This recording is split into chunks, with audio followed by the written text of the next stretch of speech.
Okay. Let's go, Rockfin. Do what you do best. Woohoo. It's Friday. Happy Friday, guys. Here we go. Doobie-doobie-doo. Doobie-doobie-doo. Doobie-doobie-doo. I'm your host, Sabrina Salvati. Doobie-doobie-doo.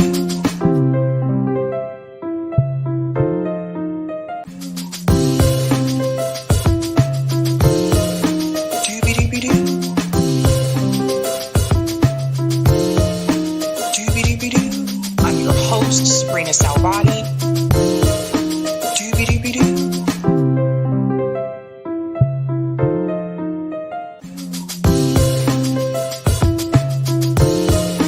Doobie-doobie-doo.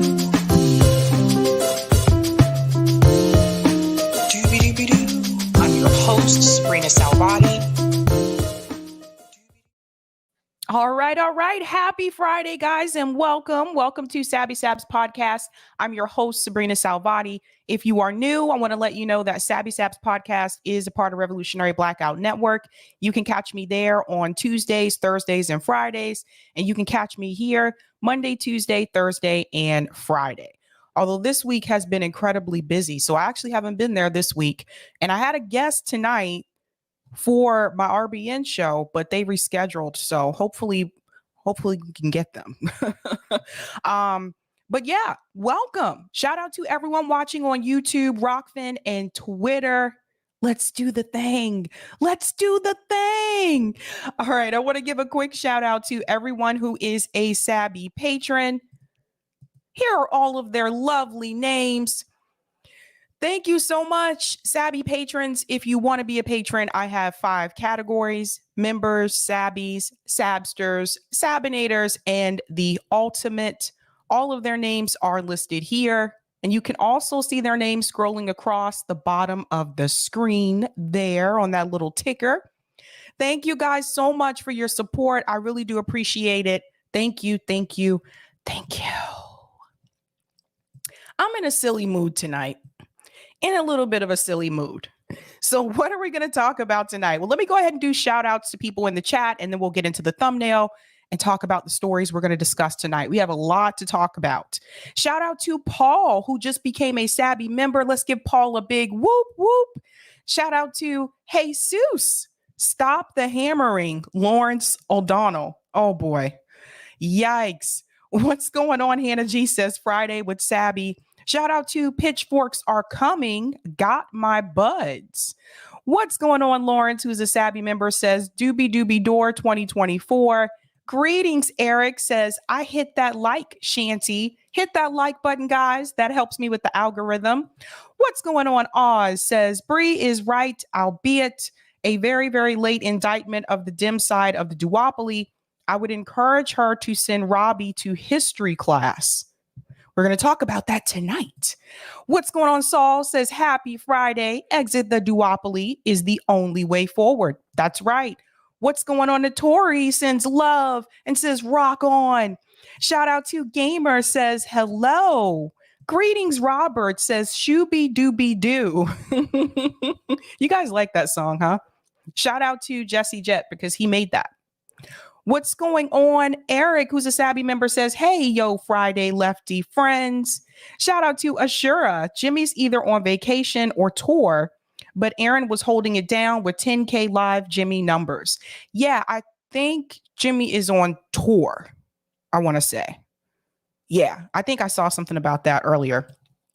Shout out to Jorge. I didn't think you were going to be here because your guests cancel on you, but it's good to listen to you. I didn't think you were going to be here because your guests canceled on you, but it's good to listen to you. My guest canceled on, that was my RBN show. Yeah. I had a group coming on. Uh-oh, I skipped somebody. Shout out to MK1017. I told you, Bree Tulsi. I don't know what that means. Interesting. Shout out to Eric Gray says, what up, everybody? And thoughts on who is the bigger clown, Herschel Walker or Antonio Brown? Oh, God, don't get me started. Herschel Walker's ridiculous, but so is Antonio Brown. They may be tied. They may be tied. Shout out to the Traveler says, hi, y'all. Happy Friday. Greetings, Sebastian says, hey, y'all. Hey, y'all. Or is it hey, wait, hey, y'all. Hey, y'all. You guys remember that song? Shout out to Delthea, who's a Sabby member, says, hello, hello, all you beautiful people. Greetings, Dan says, thumbs up. Shout out to Casey, says, solidarity and fire. Greetings, Mika. We're like the last 30 progressives on the planet today. It feels like that sometimes, right? Greetings, Robert, says, Sam Cedar now blaming Jimmy Dore for the San Fran attack. Let me just say something really quick, because I saw some of that on Twitter from someone else, but you know, people make their own decisions. And I think, to me, I feel like it's just an excuse for people who don't like Jimmy Dore to blame something else on Jimmy Dore. So that individual who attacked Nancy Pelosi's husband apparently watched Jimmy Dore's show or whatever, but that doesn't mean that there was something that it's not like Jimmy Dore gave him these orders and say, go do this, you know? So it's just, I don't know, man. God, I told you, people have Jimmy Dore derangement syndrome. It was supposed to be sunny today, but it rained. It's Jimmy Dore's fault. God knows. Shout out to Greg Bruce says, hey, all, and greetings, Roger Meadows. I see you on YouTube tonight. Sarah Tough Luck Chuck in August and October of 2018 helped Mitch fast track 30 of Trump judicial nominees just so his Dems can get back home to campaign, and still lost McCaskill, Donnelly, and Heidkamp. Yeah, Diane will be on at 9. Shout out to my comrade JB. Good evening, all. TGIF, Sabby. Remember on ABC, Family Matters and Full House? Yes, I do. I love TGIF. I really did.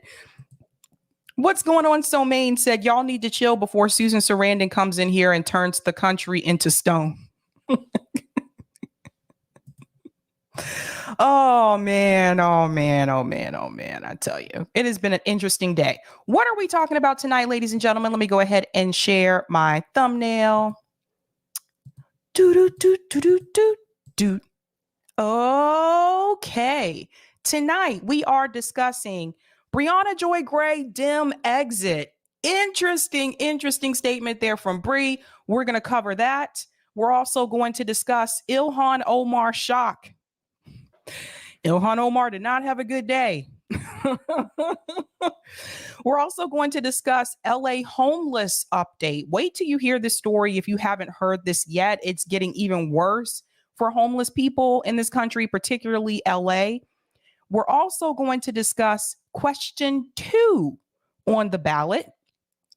And last but not least, Diane Sare will be here at 9 p.m. So let's go ahead and get into it. Okay, our first story tonight is going to be question 2. So last night we covered question 1 on the ballot for Massachusetts. Tonight we're going to cover question 2. So for those of you who live here, pay attention to these questions. They're going to be on the ballot. Okay, question 2.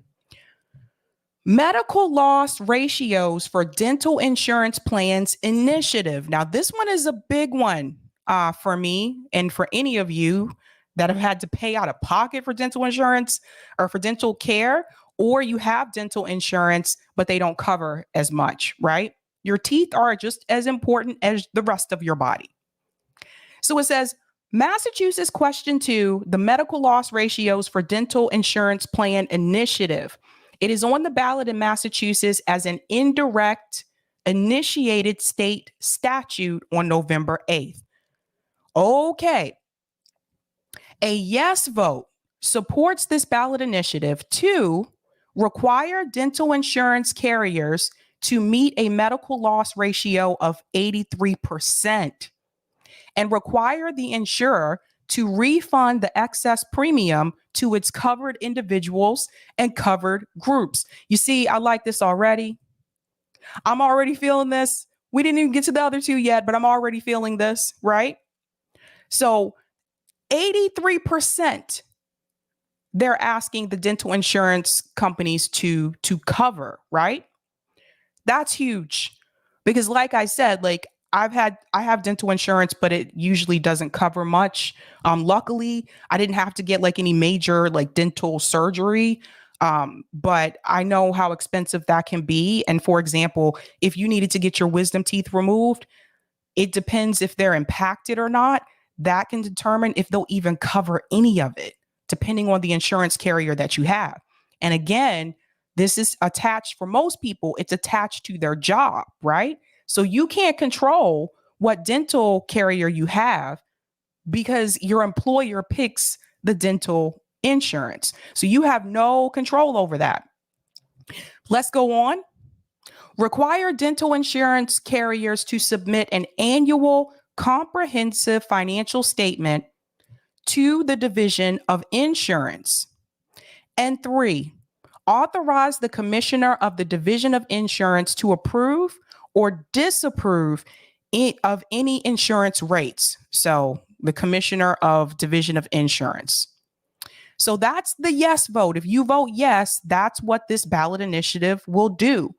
Now, obviously, I think that we should have Medicare for all and have all this stuff covered, but this is a step in the right direction because, like I said, a lot of times dental insurance doesn't cover as much. If you're just going in to get a cleaning, you'll be all right. But if you need to get a filling or let's say you have a root canal, yikes, those things can be expensive. So I plan to vote yes on this. Now, here's what a no vote will do. A no vote opposes establishing a medical loss ratio for dental insurance plans and enacting other regulations on dental insurance carriers. So, what would question 2 change about dental insurance plans? I'm actually going to make this just a little bit bigger. There we go.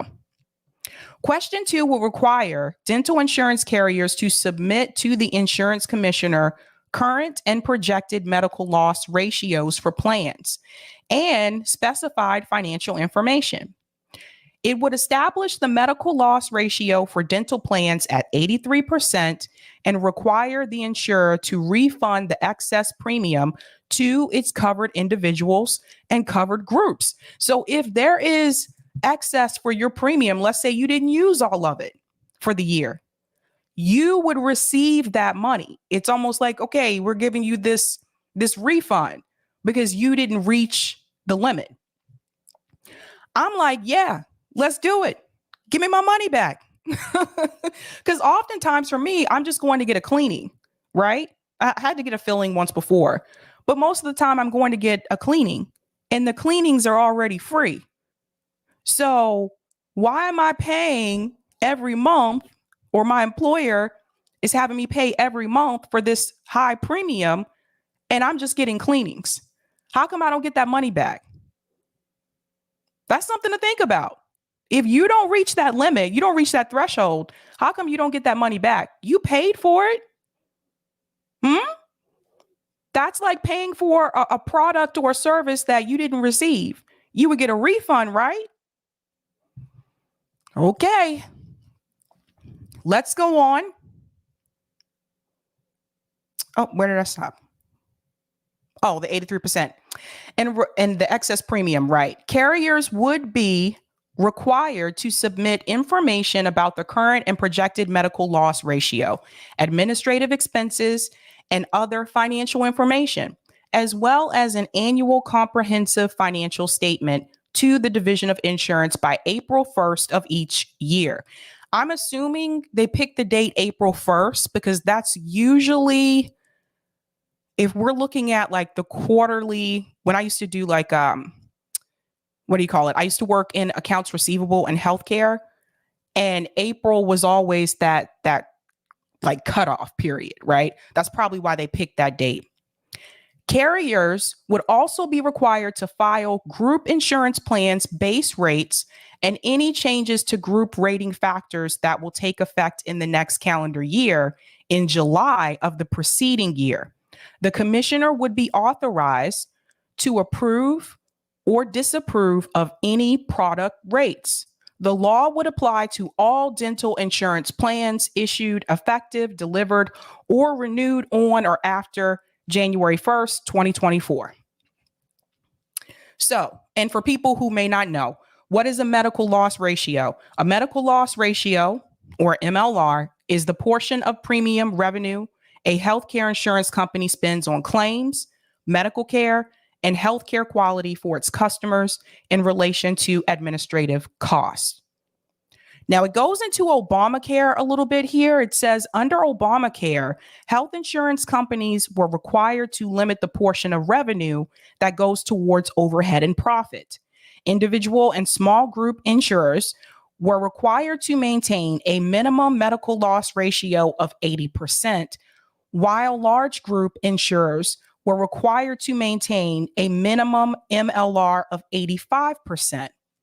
Since 2015, Massachusetts law set the medical loss ratio for small or individual health insurance plans at 88%. And for large group plans, the medical loss ratio aligns with the federal at 85%. In 2019, the National Association of Dental Plans conducted a survey that found the average medical loss ratio for dental insurance plans in Massachusetts was 75.9%. And so it's important to know who supports this and who opposes it. There are 3 committees registered in support: Committee on Dental Insurance Quality, Fair Share for Dental Care, and Massachusetts Dental Care Providers for Better Dental Benefits. Together, the committees reported $7.8 million in contributions. Okay, so that's important to know. And there's more, it goes on here, but there's something else I want to show you about this, because when we have these ballot initiatives, these questions that appear on the ballot, one of the things that they'll do is that they'll send you flyers. And they'll send you a flyer telling you why you should vote yes, and they'll send you a flyer telling you why you should vote no. I want to show you something, because this, you have to pay attention to who is funding it. So this is getting back into the money again. I'm going to make this a little bit larger because the picture is like, wee. Okay. So this is a flyer. And this is Eric's flyer. Sorry, Eric, I'm gonna try to hide your thing there. This is one of the flyers that come through that said why you should vote no. Check the facts on question 2 before you vote. So they go on to say, let me scoot down here. Question 2 could increase dental costs as much as 30% for families and businesses. Okay. More people will stop going to the dentist if dental costs go any higher. This doesn't make any sense, because you're actually going to be saving money. Do you see how they word it? So this is what they try to do. They try to get you, right? But who's funding this? Who supports it? Let's take a look. This part right here, you have to pay very close attention to. The part right here up at the top. And I'm not sure if I can, I'll try to zoom in a little bit more so you can see it. Okay, yeah, great. Whoa, too big there. I don't know what happened now. How do I get out of here? Let me make this smaller. That went to like 200. That was weird. Okay, there we go. I still want to make it so you guys can. There we go. Look at who this is paid for. Paid for by the Committee to Protect Access to Quality Dental Care. So step 1, they're already making it seem like if you vote yes for this, your dental care quality is going to decrease. That doesn't make any sense. You still have the same dentist, don't you? You see, this is what they try to do. Paid for by the Committee to Protect Access to Quality Dental Care. Top contributors. Dental Service of Massachusetts, Metropolitan Life Insurance Company, Sun Life Financial, Principal Life Insurance Company, and Delta Dental Plans Association. Now, Delta, that was actually my dental insurance company that I had when I was at BU. So they paid for this. So you guys see what's happening here?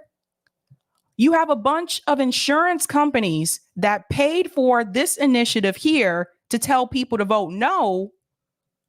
You know why? Because the insurance companies don't want to pay more. This is why it's important to see who is funding these initiatives. So if you get these flyers in the mail, pay attention to who it's paid for by. This is crazy. This is freaking crazy. Like, they're so cheap. They're so cruddy. They don't even want to pay. They have the money to pay it. They have the money to pay for it. And you know what's sad? Most people that get that flyer won't even read that part. That's why the font is small and it's stuck up there at the top. JB says so the mafia is behind it. That's why the font is so small. Dan said in Missouri, vote yes on number 3. Signs all over the place. Not seeing any dry vote signs. Interesting. I don't know what number 3 is in Missouri, but so obviously the insurance companies don't want you to vote yes because they don't want to pay more money. Yeah, that's right, Steve. Delta only covers me for $1,700. Yeah, they didn't pay much for me either. Like I said, like if you're just getting cleanings, that's different, right? But if you have to get some type of dental surgery, then so the insurance companies are at it again, ladies and gentlemen. They are at it again. Sebastian says, I don't live in Massachusetts, but if I were to live in Massachusetts, I'll vote yes. That's right. So for those of you that live here that are listening, you need to vote yes on this. AJF, thank you for the super chat. Bree got it. The Democrats have been disrespecting their base and voters. Dems are the occupiers, controlled opposition to the leftists. Abandon them. They really are. They're really, this is what I said before. They're not in line with the left. They make the left get in line with them. That's what's happening here. That is what's happening. So, yeah. So that's question number 2. Next week, we'll get into question number 3 and question number 4. So, but we are going to go to our second story. What's that, Seabrass? They call her Miss Receipts. Yeah. And most people aren't even going to look at that flyer. That's what's sad. But that's why you have me. We're going to go into our second story, which is about Ilhan Omar. And if you have not seen this going around on Twitter, yes, Ilhan Omar has been approached by protesters at a recent meeting that she had with her constituents. And I actually clipped this so I can show the full thing because the clip on Twitter doesn't show the full discussion. So I clipped this from the Facebook watch and uploaded it to YouTube, but didn't publish it. So this won't be published because it's not my work, but I do want you to see this discussion that happened here. So progressives are, they're being approached by different protesters saying like, look, you need to explain why you voted to give Ukraine billions and billions of dollars. And they don't like that. So we've seen this happen to Jamal Bowman, AOC, Ayanna Pressley, Elizabeth Warren, and now Ilhan Omar. So take a look at this because this did not go well for Ilhan Omar at all. Let's get into it. My name is Nick. I also share a similar concern to him about your continued voting for the military-industrial complex every single year that you've been in office. It's been increasing every single year that you've been in office. You vote for it every single time. You sent $80 billion to Ukraine, and you don't got money for my college. You don't got money for universal health care. Everybody here is broke, and you keep voting for these wars. Every single time you've been locked in step, voting for all of the wars that bomb poor men, women, and children all across the world with our... I just want to pause it here for a second, because there's something he said here that I want people to really like focus on. He said, everybody here is broke. Everybody in that room. Ilhan Omar is not. So I love the fact that he brought it back to the economic struggle that people are having in this country. Because see, she's not one of them. Yeah, that's her district, but she's not one of them. Financially, she's fine. So he points out, he makes some comparisons here.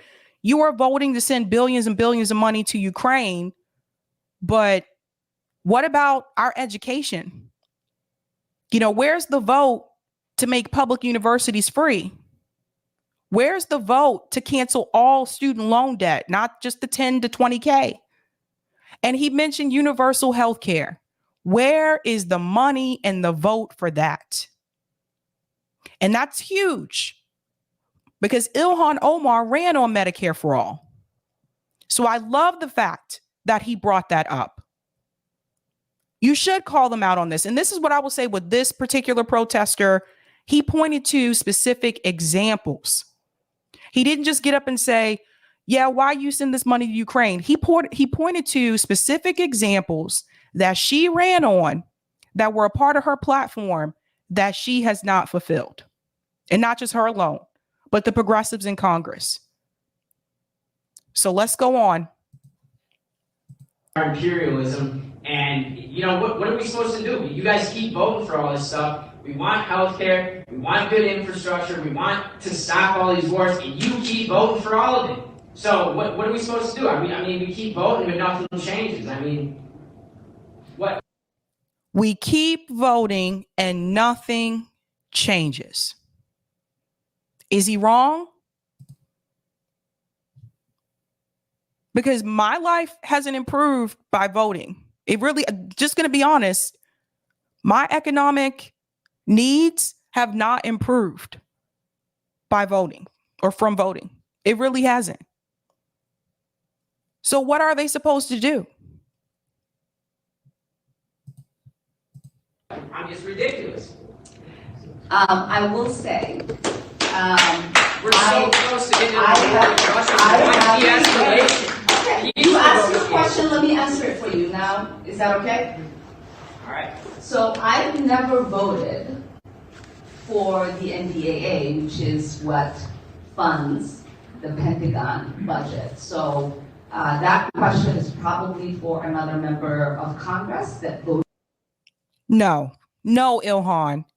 So you see what she's doing here, right? She's trying to flip it and direct it to the Pentagon because they create the military budget. You voted to send the money, didn't you? Every single one of them, all of the progressives, all of them, they voted to send the money. So she's going to try to toss it back to, oh, the military industrial complex, the budget. I didn't vote for the budget. It doesn't matter if you didn't vote for the budget. You voted to send the money. And I don't remember you standing up to force the vote for Medicare for all. I know that. And you've been there long enough now. Long enough. You didn't join the squad yesterday. You've been there for years. So this is what they do. A lot of times with politicians, they like to try to pass, let me deflect. And, it's the military budget. I didn't have anything to do with the budget. Doesn't matter. You had everything to do with the money going out the door. Let's go on. For that piece of legislation, I made a promise to my constituents that would be a bill that I would never cast a single yes vote on, and I have not done that in my time. So we're going to talk about the promises that you made to your constituents. You also promised to your constituents that you would fight for Medicare for all, right? You also promised to your constituents that you would push back against the corporate Democrats in Congress. Have you been doing that? No.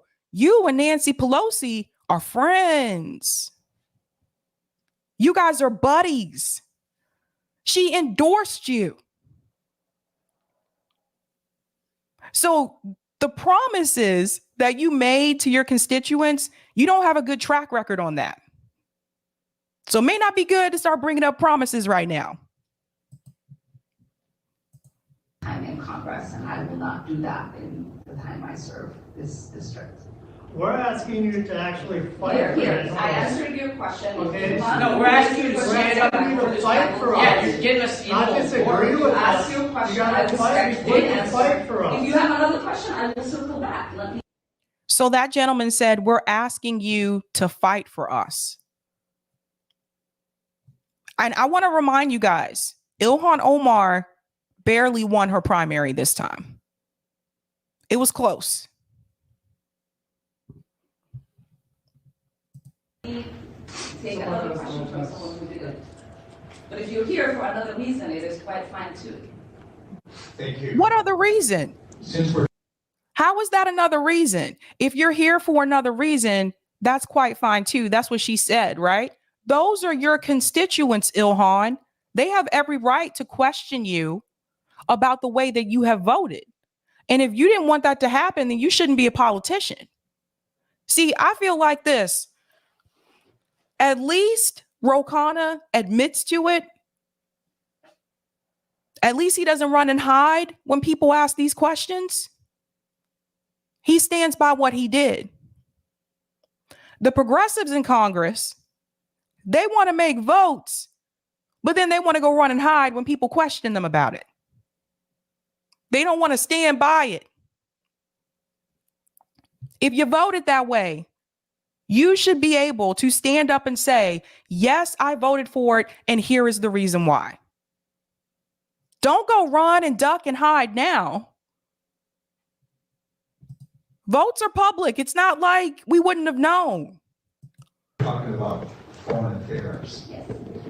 And Congress is a very large body with 435 different perspectives.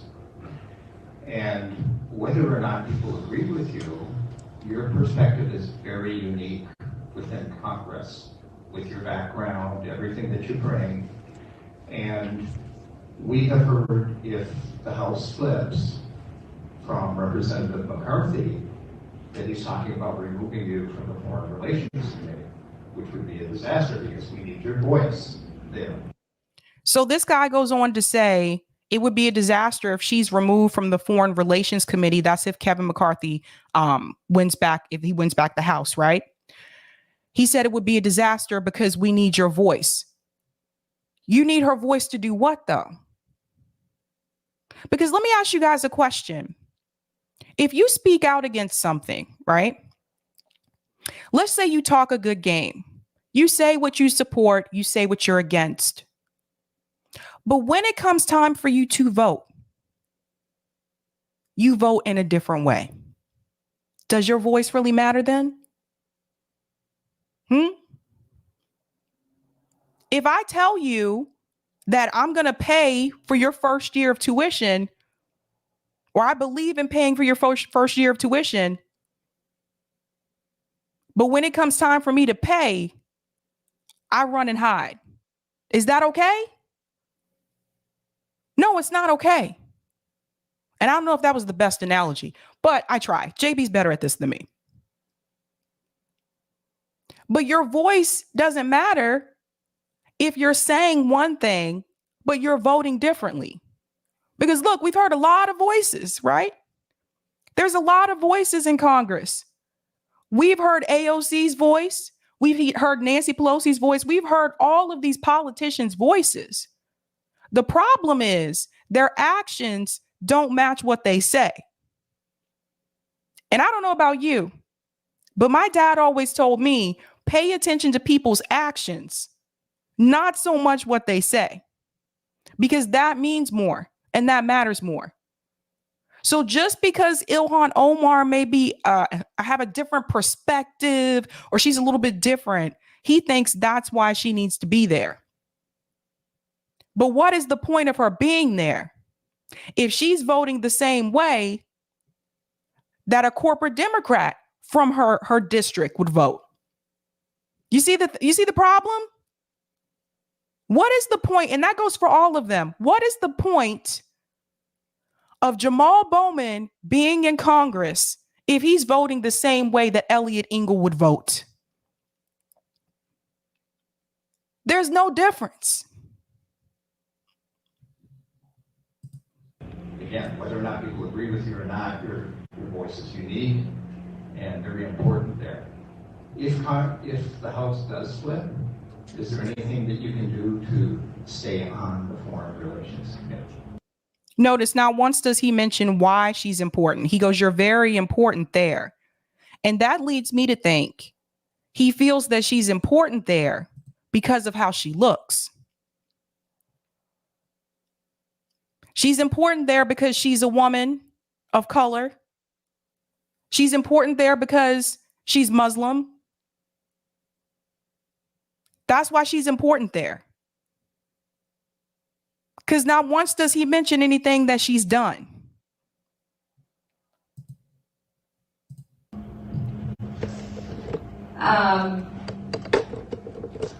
That's a scary thing to think about. I love being on the Foreign Affairs Committee. And I love having the ability to bring my perspective and change the conversation, at least shape the conversation that we're having in that committee. I will fight to stay on, but right now we are fighting to not lose the majority. And so that is a lot of the work. So she said, right now we're fighting to not lose the majority. Well, you wouldn't have to worry about that if you did what you said you were going to do. Democrats wouldn't have to worry about that if they actually did what they promised to do. That's why they're at risk of losing the House. And you don't believe me? Look at the poll numbers. It's close. It's closer than people may realize. Look at Nevada.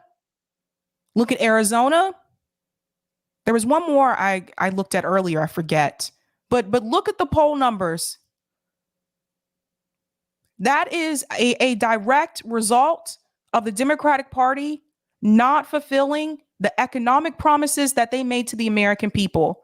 And they really believed that they could just run on Roe v. Wade and that would help them maintain those seats. And I think they're starting to see differently.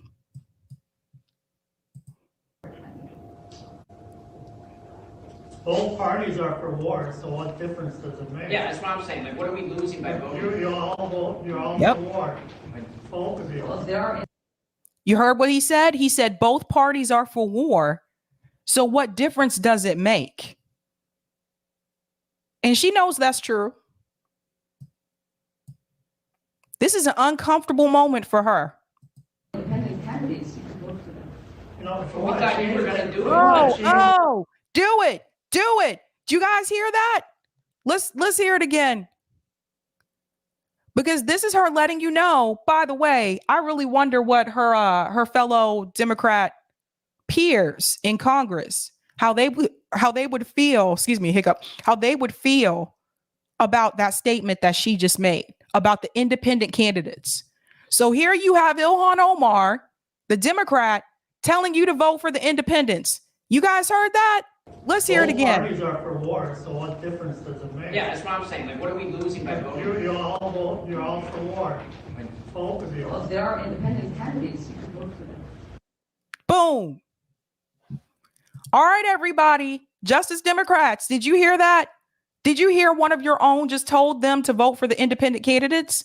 And by the way, it takes a lot of guts and a lot of work to be an independent candidate. You don't have the resources for those that are running in the two-party system. You just don't have the resources that you need, right?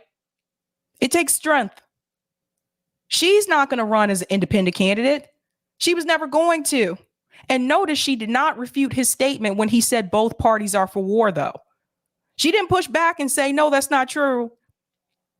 She didn't try to explain like why she voted the way that she did at all. At all. So so you heard it, guys.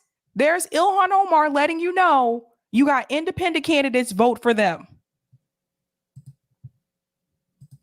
You know, if you We want thought to you change were gonna do if it. you want to change the I conversation. already told you my voting record that you continue to You are say supposed to be a that doesn't- Yeah, you're supposed to be standing against the establishment. Anti-war. I am 80 anti-war. billion to Ukraine is I not am anti-war. We are helping Ukraine defend themselves. It is Ukraine is defense. killing its own We citizens. are helping people survive Donbass. war. We are helping little children like You're me helping that start have been your held. war. Perpetuating So the unless Did she really use the children trope? I think she did. She just used the children trope, guys. Listen. Ukraine defend themselves, it is Ukraine defense. is killing its own We are citizens. helping people survive Donbass. war. We are helping little children like You're me helping that We're helping little children. Little children are being killed too. She used him. They always go to like the women and the children. So you're just going to pretend that innocent people are not being killed? You're just going to pretend that there's no casualties? have been held. Perpetuating So the unless, You're listen, pressing the big red button. listen, unless you have not been paying attention to what is happening, there are millions of Ukrainians that have been displaced.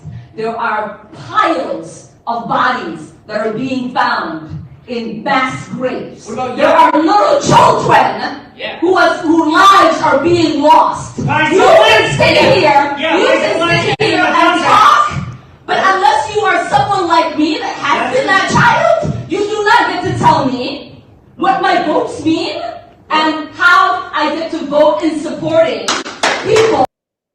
So you were that child because she's originally from Somalia, right? What is the United States government doing to people in Somalia? Her home country. Why doesn't she have that same rage and passion about the United States government dropping drones on people in Somalia, her own country? Where's that same fire? Where's that same outrage? See, she's not gonna have it. And yes, I know she wrote a letter to Joe Biden last year. I went over all of that. But she's not gonna have it. You know why? Because Joe Biden did that. And he's a Democrat. And she has to back her party. This is the problem with the political parties. Your own country. Rashida Tlaib, I'll give her this. Rashida Tlaib has spoken out publicly multiple times about what is happening to the Palestinian people. Where are you, Ilhan, on what the United States government is doing to the people in your own country? What's happening to those little children, Ilhan? Or are you only going to talk about the Ukrainian ones?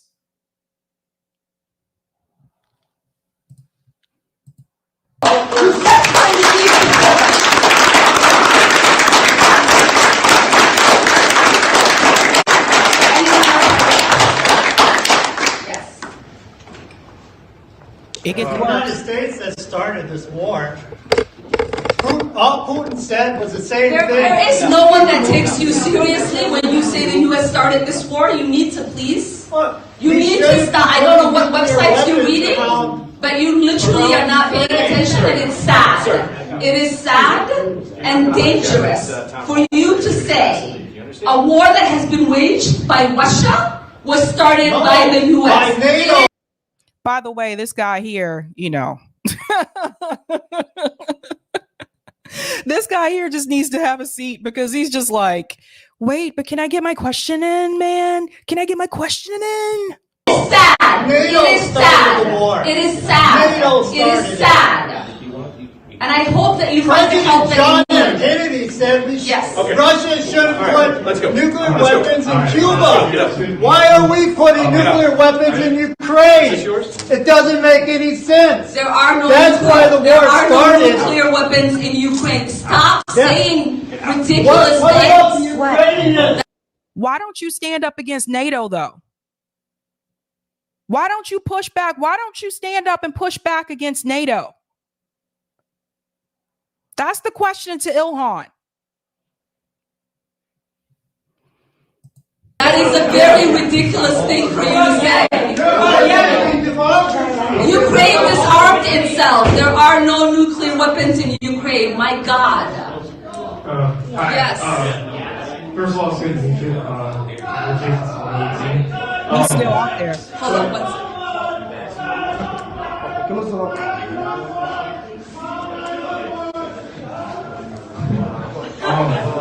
What I wanted to ask you is the midterms are coming up in a few weeks. I'm just wondering if there's anything, because like the Democrats are in major trouble to lose both chambers. People. Joe Biden said we are headed towards Armageddon. We are at risk of a nuclear war. And this guy, after that whole fiasco, this guy stands up and goes, I'm wondering about the midterms. You see, this happened last night, too, during the Ro Khanna interview. I'm wondering about the midterms after someone is just talking about a nuclear war. This is where a lot of Americans, this is where their minds are at. They're focused on a damn election instead of focusing on the fact that you may not even be here. Bye-bye. Now, people, they're calling her out. Like it's because, you know, Ilhan has been a hypocrite. Now, here's Danny Haifong. So Danny Haifong said Ilhan Omar is spreading Russiagate disinformation to avoid answering legitimate questions, like why she would sign off on arming Ukraine when this has brought the world closer to nuclear war. When progressives sound like neocons, they're probably just neocons. And this is in response to this message that she said here. She was retweeting Jose, and she said, I'm sorry, you all aren't anti-war protesters.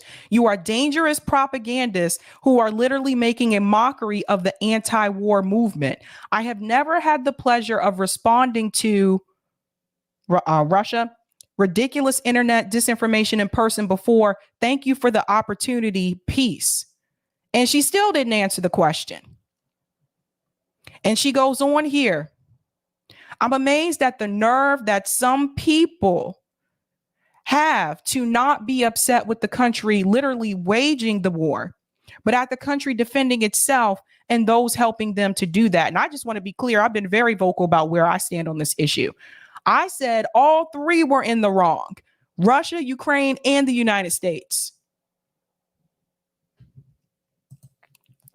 I was even told by one of these people tonight, it's America that started the Russia war. Seriously, what the fuck?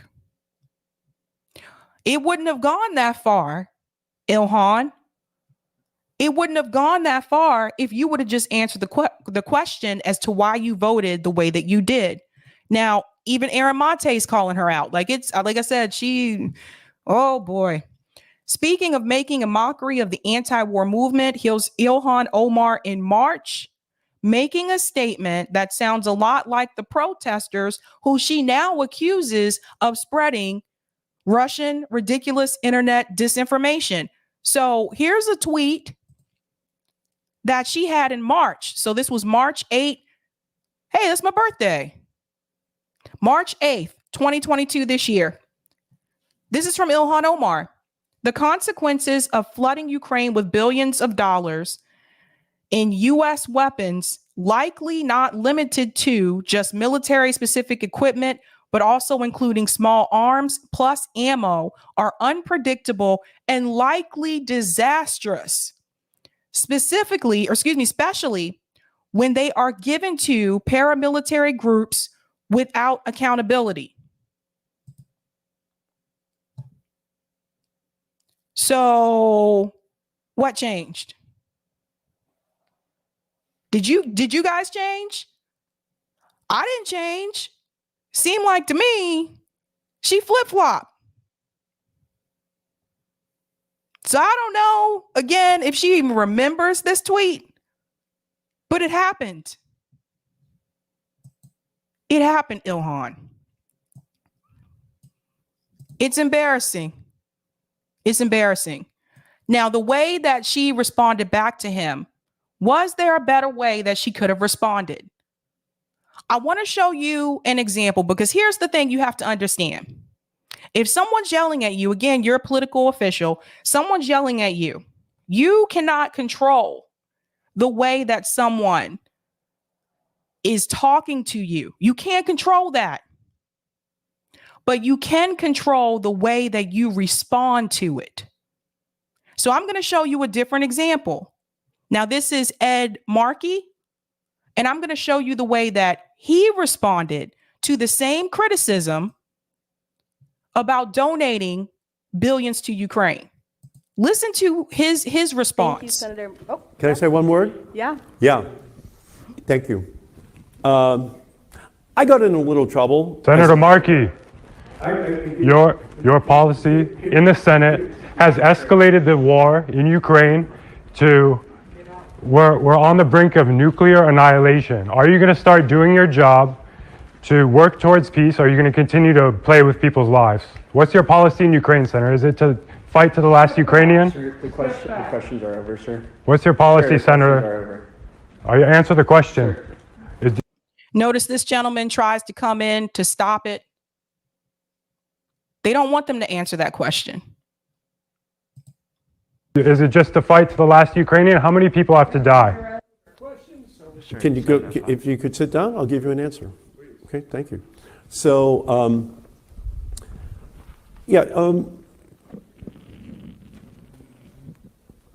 I went to Ukraine about 6 weeks after the war started.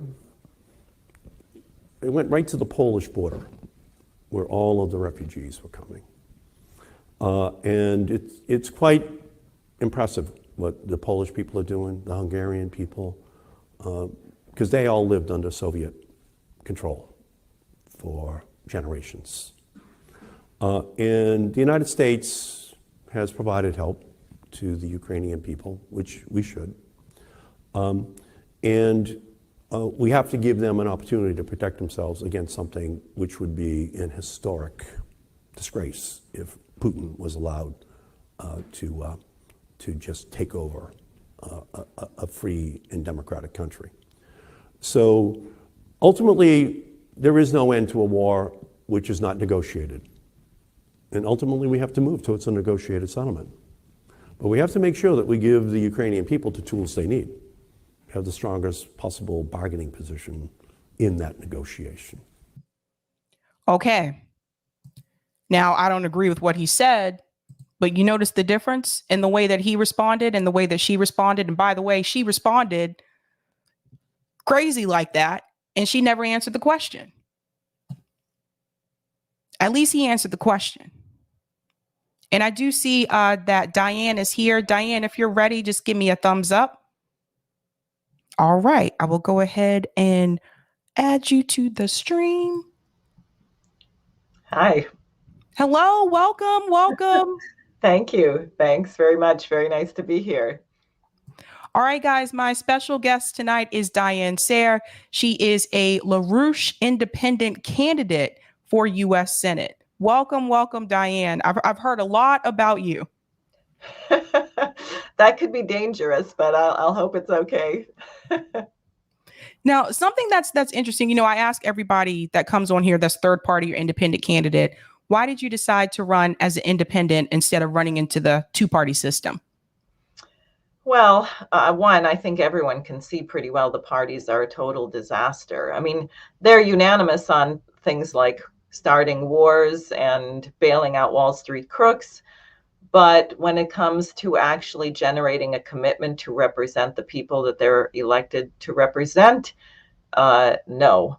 And also, to tell you the truth, the reason I wanted to run as an independent is I was hoping that I could do something to unify people, because our nation is becoming divided. And I don't think it's because people are really divided. I think the media designs everything to be totally extremist. So you can't have a moderate opinion. As soon as you express something, someone say, "What did you mean?" And then suddenly it's some extreme position, which they then want to, murder you for or whatever. I mean, it's a terrible situation, because if you look at the major things that are affecting everyone, which is what you've been addressing here, the danger of thermonuclear war, or the question of hyperinflation, or are we going to run out of diesel fuel?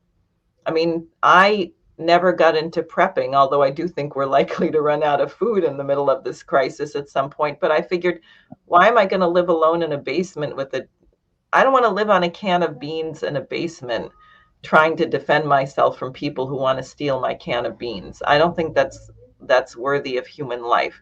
So therefore, we've got to figure out a way to solve these things. And these problems face people, whatever their background is, liberal, conservative, black, white, brown, purple, sexual, or whatever. If you're a human being and you're here on this planet, we are now all in jeopardy.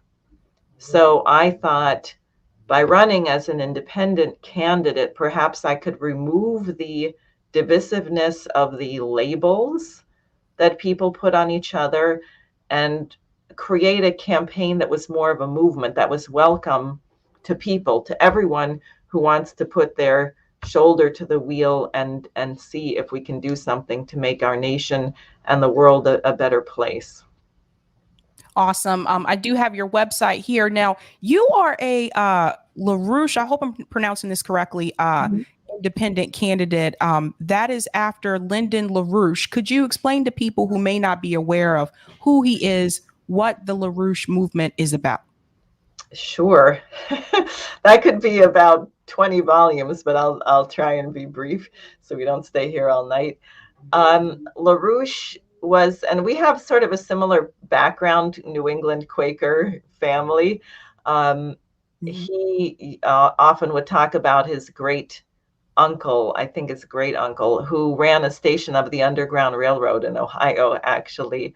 And he used to say to us that he was 2,500 years old, because he's sort of a universal thinker, the way Friedrich Schiller talks about universal history. So he was very conscious of the work of generations that had gone before that allowed him to be who he was. I'll put it that way.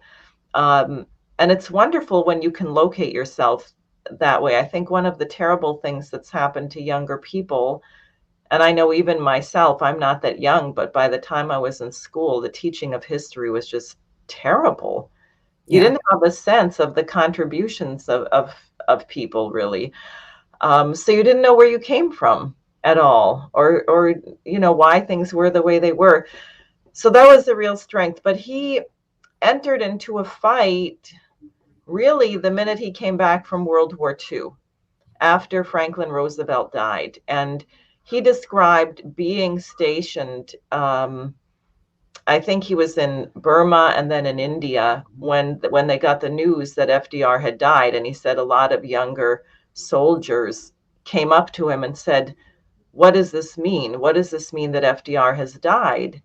And LaRouche said, "I'm afraid that a great man has been replaced by a very small one," because the whole nation shifted. FDR's view, which is really what LaRouche fought for his entire life, was that at the end of World War II, every single nation should have its independence.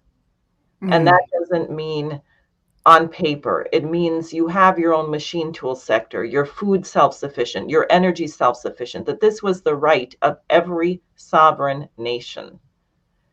And FDR demanded that, and that was one reason that LaRouche believed actually that the British deliberately prolonged the war They wouldn't open the second front. We didn't do the Normandy landing till 1944. We were messing around in Africa and Italy and just dragging things out, not really defeating the Nazis. Now, I've heard other people say, which I think is also true, they wanted to drag the war out to have the Germans and Russians destroy each other. That would be the British view, right? No one can beat the British Navy. No one's allowed to be superior to them. At any rate, so FDR died before the war ended, and Truman came in and broke virtually every promise FDR had made. We dropped the nuclear bombs on Japan, which were totally unnecessary. Japan was ready to surrender. We didn't need to do that, but it was a terror campaign. So he came back to the United States, worked in management consulting, and then began teaching courses in economics, physical economy. How do you create the conditions where you can have a growing population with a standard of living that is increasing and improving from one generation to the next? And what he predicted in the 1950s, by looking at automobile manufacturing, where it was taking longer to pay off the loan than the life of the automobile. Mm-hmm. He said the emphasis has now shifted. We're going to have a collapse because if the car is not even worth the life expectancy of the loan, your economy has shifted from one of physical production, physical well-being, to one of monetarism. And so he warned at that time, the post-industrial economy, this is a disaster, it's going to be terrible. In 71, he warned about Nixon taking the dollar off the gold reserve system and destroying Bretton Woods. Months before Nixon did it, everyone said he's crazy, that'll never happen, then it happened. And by the 80s, he was meeting with heads of state. He met with Indira Gandhi when she was the head of the non-aligned movement. He met with the president of Mexico, Lopez Portillo. He traveled to Turkey. He traveled all over the world to working on two things. One was to create a new economic order. So he wanted to get a whole group of nations to come together and declare a debt moratorium, because he said no nation alone can stand up to the International Monetary Fund. But if you get a group of nations to all simultaneously declare, hey, we're not going to pay 15 times what we borrowed in debt, we're not going to pay you anymore, then you could bring the system to its knees. And he almost got it. And then the other thing was he was working on laser defense with President Reagan to stop nuclear warheads from being able to hit. And that was LaRouche's policy, what became the Strategic Defense Initiative. Reagan actually ended up tasking LaRouche to be his back channel to the Soviet Union, negotiating this.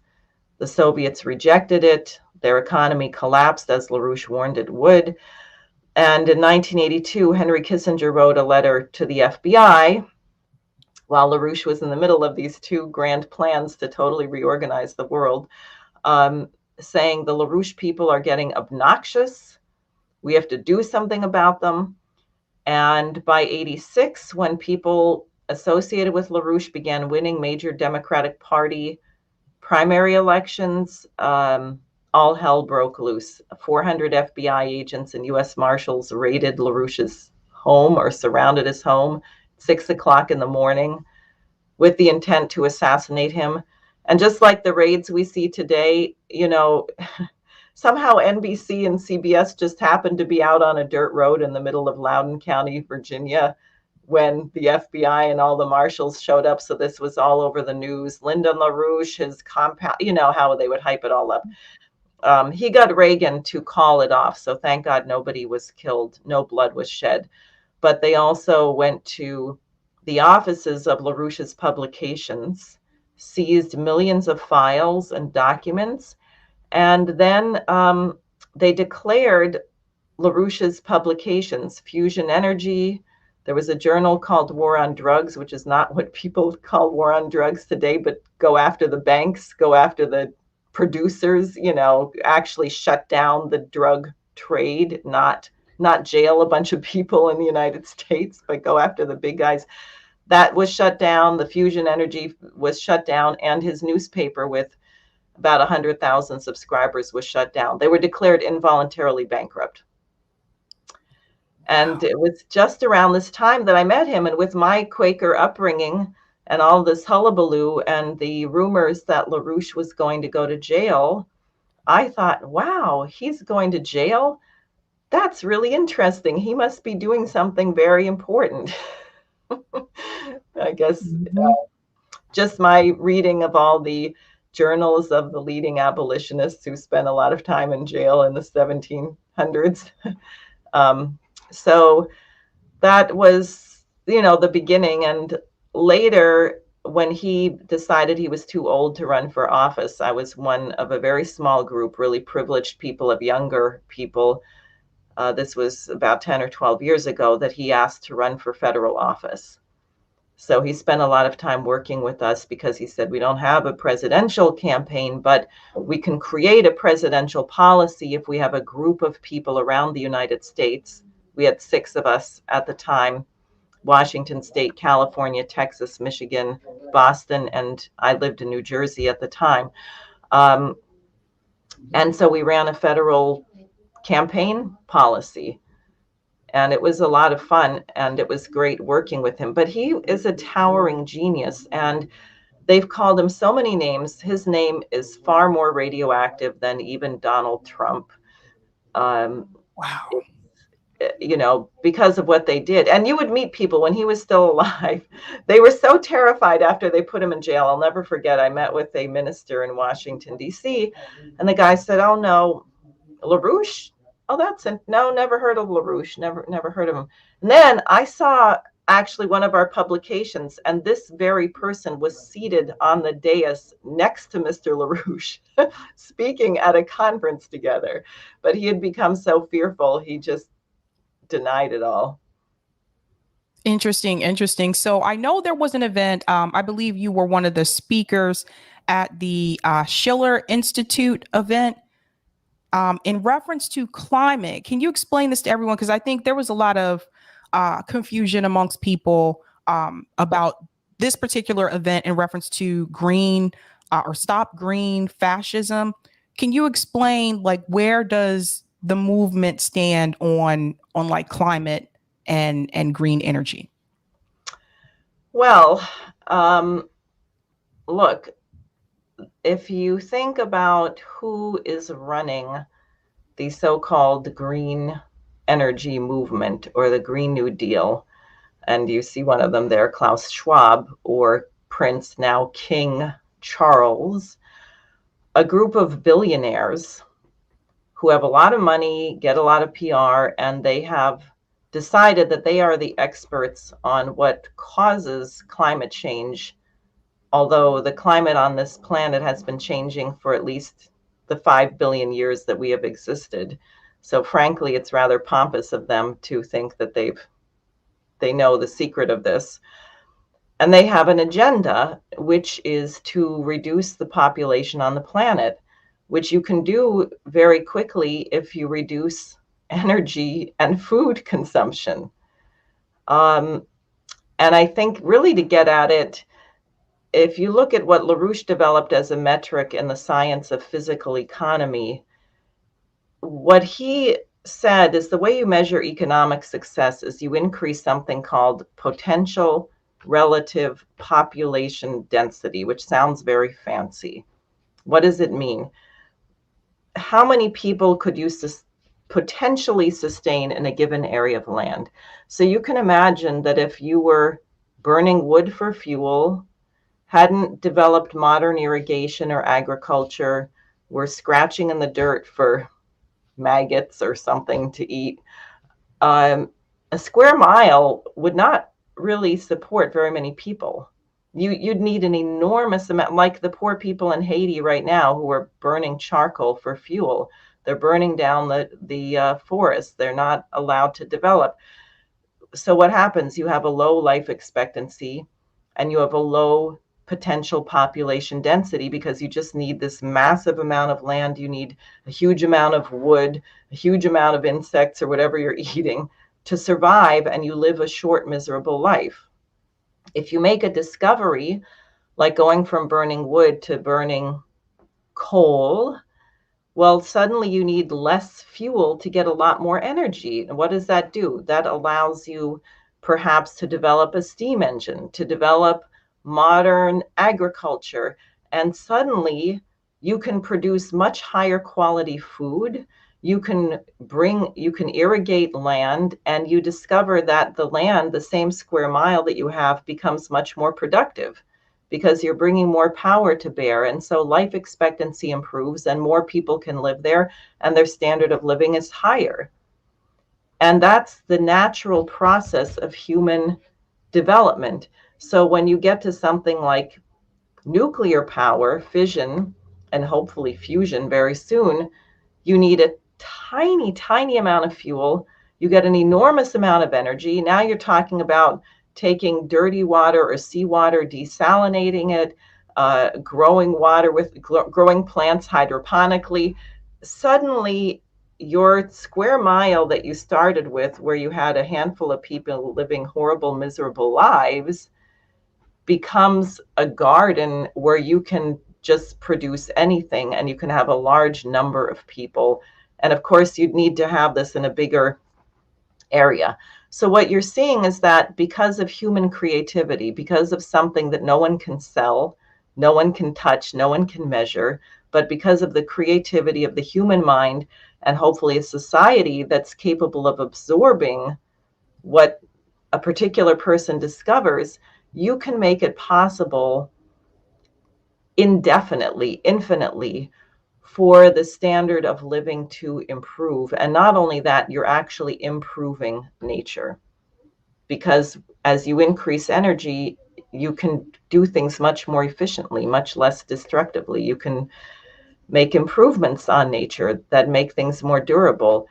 So that's natural human economy. What does the green movement say? They say, no, no, no. Lower your energy consumption. Well, immediately, what does that do? That lowers that area of land's ability to sustain the population. If you take a major metropolitan area and you say, sorry, you're only going to have electricity for 5 hours a day, what happens to people, diabetics who have insulin in the refrigerator? What happens to food storage? What happens to hospitals? What happens to people being able to use elevators? What happens if we run out of diesel fuel, which might be happening? The environmentalists might say, oh, that's great. Diesel fuel is really polluting. It's a terrible thing. Yeah, except you can't get any food to any of the grocery stores in the city. So the so-called green movement, by pushing the idea that we shouldn't consume energy and shouldn't consume food, actually is a driver for depopulation. And that's the problem. And they have their own objectives and they intend to enforce it militarily. So the green movement that I tend to, I guess, look towards is through the Green Party. When I talk about the Green New Deal, I know the progressives in Congress have kind of co-opted this, but the original Green New Deal was a part of the Green Party. And when I looked at that Green New Deal, they weren't asking you to stop using energy. They were asking you to use alternative forms of energy. So I think that, I guess the question that I have is, do you feel that climate change is real? There's climate change. I don't think there's evidence that human beings are causing it, though. Well, I would like to see someone prove that. Well, from what I've seen from the research, it's the military-industrial complex is the single largest, most polluter in the world. So I do agree in the sense that there are things that individuals are doing, like recycling, like those things they're cute, but it doesn't go far enough. If we really wanted to go far, we would need to stop the military-industrial complex because that is the largest single most polluter in the world. This. When you say polluting, what do you mean? Well, the gases that come from the bombs and the drones that are dropped. So that's definitely polluting.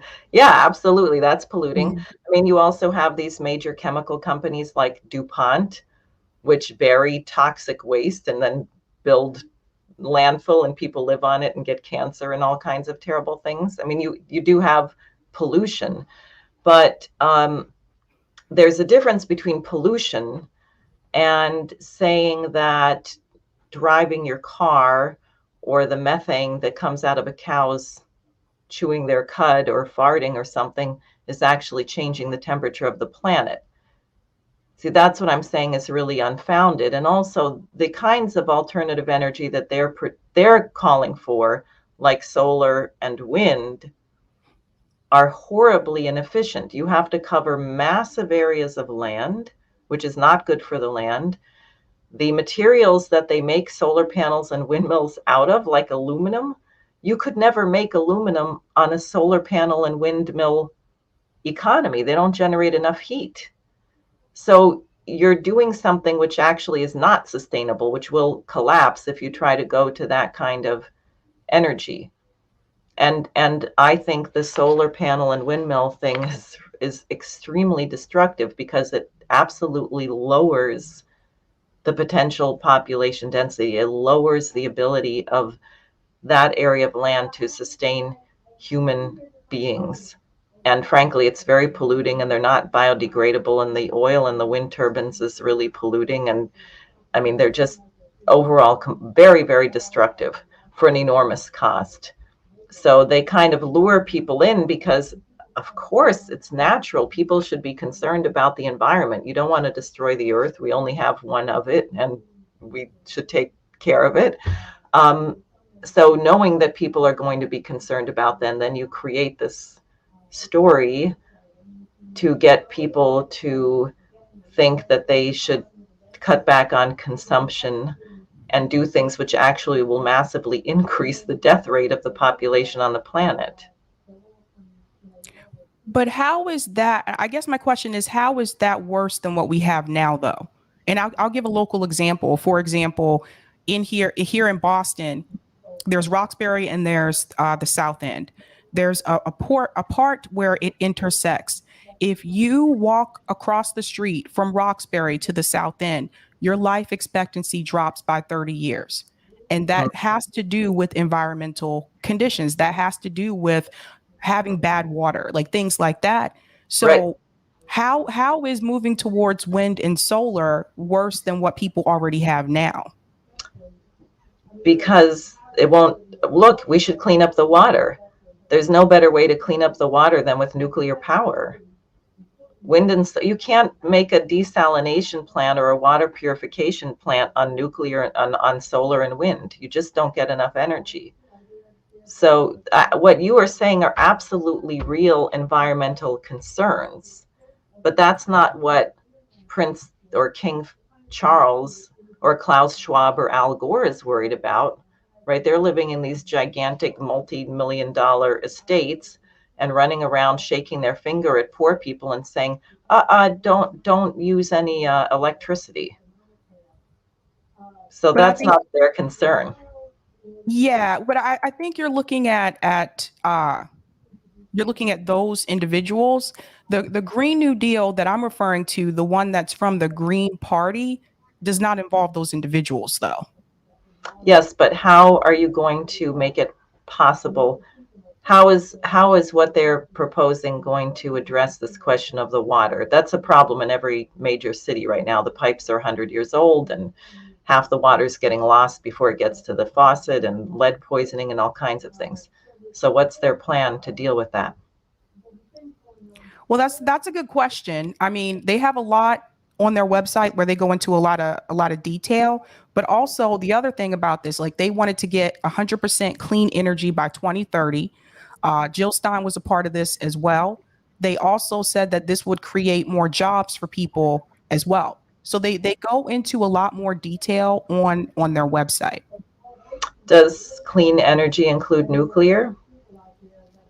It says clean energy does not include natural gas, biomass, nuclear power, or the oxymoron clean coal. So how are they going to generate the energy that people already are consuming? Let's see what they say. I want to put this up here. I'm going to share my screen. because they can't include nuclear because nuclear is not clean, or by definition it's not clean. What's the definition? Why are they saying it's not clean? It says move to, make sure I got the screen share. Yeah. It says move to 100% clean energy by 2030, prioritizing green research by redirecting research funds from fossil fuels and other dead-end industries towards research in wind, solar, and geothermal. We will invest in research in sustainable, non-toxic materials and closed loop cycles that eliminate waste and pollution, as well as organic agriculture, permaculture, and sustainable forestry. So that's a program for about 1 billion people on the planet. That means 7 billion people will die from that program. But why? Where do you get those numbers from? Because there's no possible way. First of all, there's no possible way with solar and wind that you will have the energy you need to sustain a city or any kind of urban population. And geothermal, yeah, there's some use for that. But if even to sustain the 8 billion people we have on the planet right now, you have to have a lot more energy than this program will ever or could ever produce. So you're for nuclear. What are some of the pros you would say about nuclear? Because that's come up a couple of times. Well, it's extremely dense. You need very little fuel. Now, we should be actually reprocessing the waste. I know that's a big concern for people. We were going to have what they call a breeder reactor, which recycles the waste. About 96% of what we call waste today could be reused as fuel. So all of the stuff that's buried places probably would supply us for, I don't know, 1,000 years or so. We didn't, but we were going to have a breeder reactor. Jimmy Carter cut the funding for it. We never developed it. France does some work with that. They were getting over 50% of their energy from nuclear, and unfortunately, there seems to be there's a move to starve Europe of energy right now. And it allows you just to get a massive amount of energy with very little. There's no carbon going into the air. I don't think carbon dioxide causes climate change, but there is carbon, there's dust, there's things like that. There's none of that from nuclear power. So it's extremely clean. It's actually extremely safe per kilowatt hour. And there's new reactors and even small modular reactors. So I think what happens if it spills? It's not going to. I mean, look, the new reactors, there's pebble bed reactors. You actually can't physically have a meltdown. There are ceramics surrounding the fuel that just shut down a reaction when it goes over a certain temperature. And all of this look, obviously the most important thing is energy, because if people don't have energy, there's not a lot they can do. They're really stuck. So I think they've made all these think about 3 Mile Island. 3 Mile Island, nobody died. No one was even injured. Nothing bad happened at 3 Mile Island, but we hear all these horror stories how terrible it was. There were terrible accidents. Chernobyl was very destructive, and that was a plant that was being misused and not that was a bad problem. But if you think about the number of nuclear power plants, the amount of energy they've generated, it's the safest, cleanest form of energy we have on the planet right now. And really, we should be going on to fusion. See, the real problem is thinking that you can stop.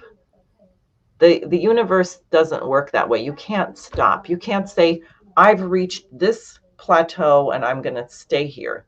Imagine if that had happened when people were burning wood, right? You just deplete the resource, it would be gone, and then everything would collapse. So you have to keep coming up with new, more efficient ways of transforming nature. And that's you see most clearly in the development of energy. You see it in agriculture too. I mean, you look at the yield, what we used to get per acre of farmland to what we get now because of modern irrigation. People learn things about crop rotation, fertilizer, pesticide, you know, and it's not to say everything's been perfect and mistakes haven't been made, but the yield that you get of good, nutritious food per acre compared to 2 centuries ago is phenomenal. So that's what they want to stop progress, and I think people haven't really thought through the implications. Oh, green, it sounds nice, but you actually are condemning billions of people to death if you go with this. What are you going to say to people living in a hut in Africa who are burning dung? We're going to come and build a windmill? We'll put a solar panel on your roof, and then that way you can have a light bulb. Well, they also mentioned geothermal energy as well. They also mentioned using that as well. But that's not universal. I mean, it's not as under, yes, there's use for that. And I know some African countries are developing some interesting technology in that regard. But it really is the key. If you really want to see the standard of living improve, life expectancy improve, it's good for man to have more power over nature. We should. But now then you get to the question of what Douglas MacArthur raised, which is, do you have the morality? Do you have the compassion for mankind and humanity that will keep up with your scientific progress? Because he said, we have a terrible problem. Now we have a nuclear bomb. We can annihilate the whole human race.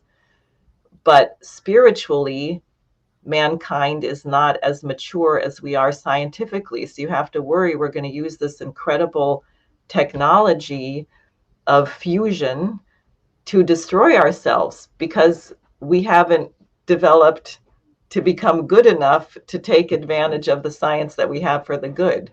So that's a challenge.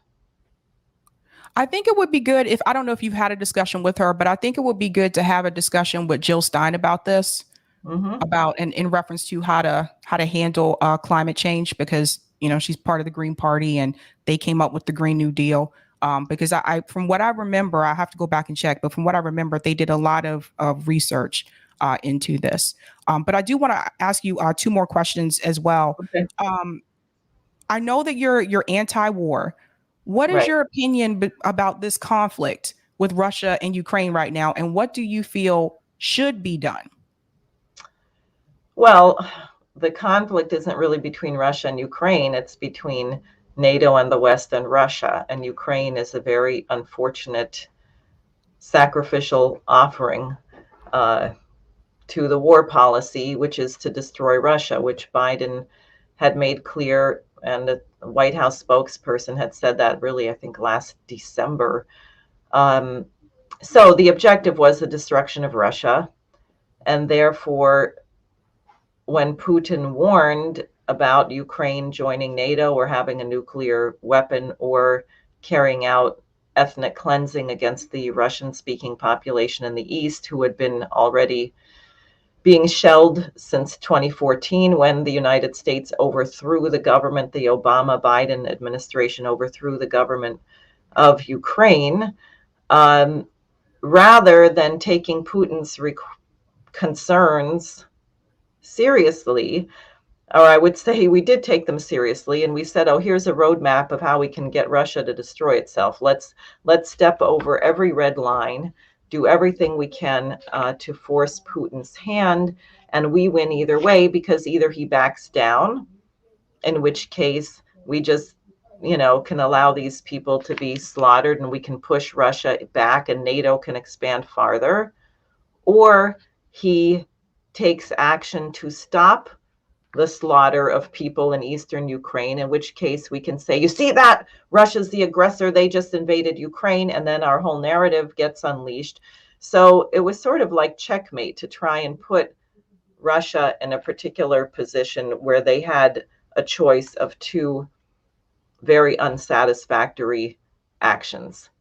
And I think Putin did what he took the action he did because he hoped to be able to actually preempt a war between NATO and Russia, which would be World War III, because it turns out that in August of 2021, Zelensky had made it official Ukrainian policy that they were going to take back Crimea by force. And as you probably know, there was a referendum in Crimea, 96% of the people there. It had been part of Russia until 1954.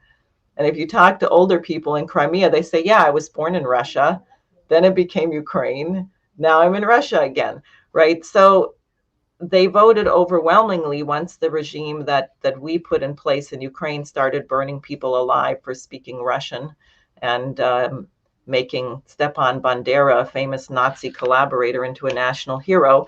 They voted to leave overwhelmingly and join the Russian Federation. So Zelensky says, we're going to take this back by force. It's official Ukrainian government policy. So Putin knows if Zelensky decides to take take Crimea by force, and Ukraine is a member of NATO, then that's it. NATO and Russia are officially at war. It's over. So I think he thought that by stopping the onslaught in the Donbass, probably hoping that Ukraine would negotiate. And of course, Zelensky tried to negotiate in March, but Boris Johnson flew over there and said, don't you dare negotiate. We'll send you more weapons. Just keep fighting. At any rate, so it hasn't, now it's become a very long, protracted, and very dangerous situation. And I am very concerned about the US, the British, and NATO. What's our limit? Are we really going to push this thing over the cliff or stop? And I'm hoping enough Americans are going to speak up to get the Congress to rein in this administration, or whatever it is, the intelligence agencies, the people you call the military industrial complex, whatever it is, that's running this, because it certainly doesn't represent the majority of the American people. It's certainly not, and it certainly isn't helping the Ukrainian people, and it's not helping the Russian people. And I think there's a lot of, profit to be made with this as well. And most Americans that I talk to don't realize the profit value with war. The companies that make so much money off of this, Lockheed Martin, Northrop Grumman, Raytheon, there's a lot of profit involved with it. And I feel like it's really scary, and I feel like it's dangerous because they're also trying to, in my opinion, I feel like they're trying to escalate tensions with China as well. I feel like when Nancy Pelosi, when she made that trip to Taiwan, she knew exactly what she was doing. And I'm like, what are they doing? Like, are they crazy? Do they want China and Russia to be mad at us? This is ridiculous. Yes, they are crazy. Yes. And also, look how many, I just read an article. Apparently, there's only 2 congressmen who put their money into blind trust when they got in the Congress. Everyone else is in insider trading. I mean, it's really unbelievable. I think that's sick. It's sick. So you're just in there to line your pockets. No wonder the American and are legitimately angry at these people. And see, now here's something else that I like to think about, because I have a good friend, actually, Joel DeJean, his name is. He's running for Congress in Texas. He's an immigrant from Haiti. He's an engineer, and he used to work at Texas Instruments, and then I think Lockheed Martin or one of these. And he said, I just couldn't stand working there anymore when I realized I was producing missiles that were killing people in Yemen. Yep. But I thought, these companies would be exactly the companies that would build high-speed rail, would build the nuclear power plants that I want, that would clean up the sewer system in Roxbury, Mass. These people and the technology they have are capable of addressing all of the infrastructure needs we have in the United States right now. So then I thought, well, isn't that even actually more profitable? Because you're building things and you're not blowing them up. They're actually lasting and continuing to produce wealth in a certain way. And that's where you see that the problem really is one of ideology and culture. Because yes, they want to make a profit. The Congress is really happy to make a profit, but at the top of it, it's worse than that. It's not just about profit. It actually is about the destruction or the power or somehow lording it over other people. because really using that technology for the good would be much more profitable over the longer term. The last question I have for you is in reference to what's happening right now with the midterms. So the Democratic Party has decided, they decided a couple months ago that they were going to really run on the issue of the overturn of Roe v. Wade. And what some of us were warning people about is the fact that for some people, that is not their number one issue. And the polls are reflecting that as well. The number one issue for most people is the economy and inflation. Now they're starting to see that these races are starting to tighten, specifically Nevada, Arizona, Pennsylvania as well. And so there is a chance that they could lose the House. How do you feel about the overturn of Roe v. Wade, and what do you feel they should be focusing on as the number one issue? Well, what I really feel, I mean, I actually thought the Supreme Court was right, that states decide, but I also, again, this is an issue that people say, well, if you're pro-choice, then you have to support abortion until birth, or frankly, almost after birth. If you look at people, what's the issue really? I don't like abortion. Am I going to legislate it to stop it? That's not going to work. Why don't we have health care for everyone? Why don't we have affordable housing? Why don't we have a situation where it's possible for people to know that if they have a child, that child has a prayer of being adequately cared for? And who is addressing that? And then besides all of this about pro-life or not or whatever, there's almost 1 billion people on the planet who are about to starve to death. Now, what about that? I mean, who cares about that? What are we going to do about it? In Yemen, or not Yemen, in Afghanistan this year, 14,000 newborn babies died of starvation between January and March because of the sanctions from our country. And that, I think, is a horrible crime. And I was always very disturbed.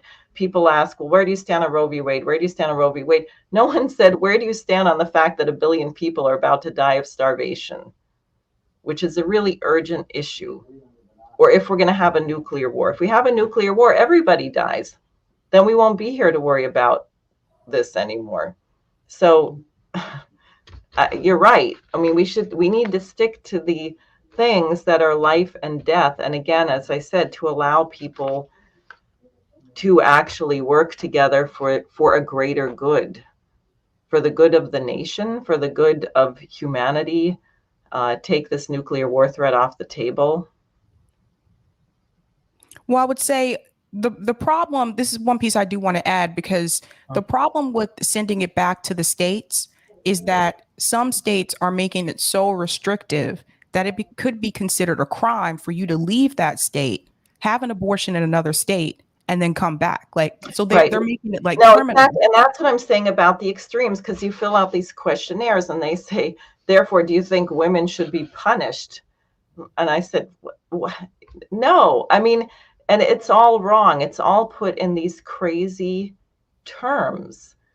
And again, it's done to totally divide people, to completely divide people and get people hysterical about things when we are on the brink of nuclear war, on the brink of starvation, on the brink of lack of fuel, and nobody on either extreme position is actually talking about how do we solve these fundamental things.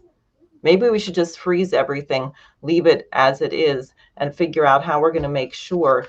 New York City has 104,000 children who are homeless in the public school system. So maybe we should figure out how we're going to solve that problem as a number one urgent priority, as opposed to, hysteria and extreme positions. That's a good point. But as a candidate, people will want to know. People will want to know if you're for it or if you're against it. So what statement would you give? If you're for abortion or if you're against abortion? My statement is that I am pro-life, but I don't think you can enforce that in the way that these You're not going to get at it through legislation. I don't think you can solve it through legislating what people do or punishing women. That's not going to work. Okay. Well, Diane, thank you so much for joining. Where can people go to follow your campaign? At sareforsenate.com, SareForSenate.com, sareforsenate.com. Awesome. Thank you so much. Well, thanks for having me. I'd like to do this again, and I'd like to continue our talk about green energy. I'll see if I can get seriously, like, because Jill's local here with me, so I'm gonna see if I can get Jill as well, because this will be a good discussion, I think. Great. All right. Take care. Bye. Bye. All right. That was an interesting discussion. Let me go to some of the comments and then we'll get to the other stories here. Mika, she uses dead kids to try to shame them. I'm done with that straw man shit. Oh, you must be referring to Ilhan. Yeah, that was awful. Gamer, those protesters are based. JB, young people are rising up. I love it. I do too, JB. They get me excited. Rick says, people are waking up. Love this power to the people. JB says, where's the announcement that she wrote legislation to make public universities free? Why not force a vote for Medicare for all? She's complicit in wars. Yes, that's Ilhan. Thank you for the super chat, AJF. Dems use the term big tent party as a plus because it's a negative cause. It's a negative cause. It's too big by way of how the left never allowed to get their policies enacted. That's a good point. Thank you for the super chat, Roger. Oh, shoot. Ron Paclone moved to Minnesota. Huh? I don't get that one. I don't get that one, Roger. I think he's still in California. Thank you for the super chat. Truth. Completely clean energy lowers energy density. Think of all the houses, hospitals, and schools that won't be able to run on solar panels and wind. I'll see if I can get her and Jill. Like, this will be a good discussion to have. And thank you for the super chat, Roger. Sab, checkmate is a chess move that wins you the game. I'll take those comments on Rockfin as well, Eric.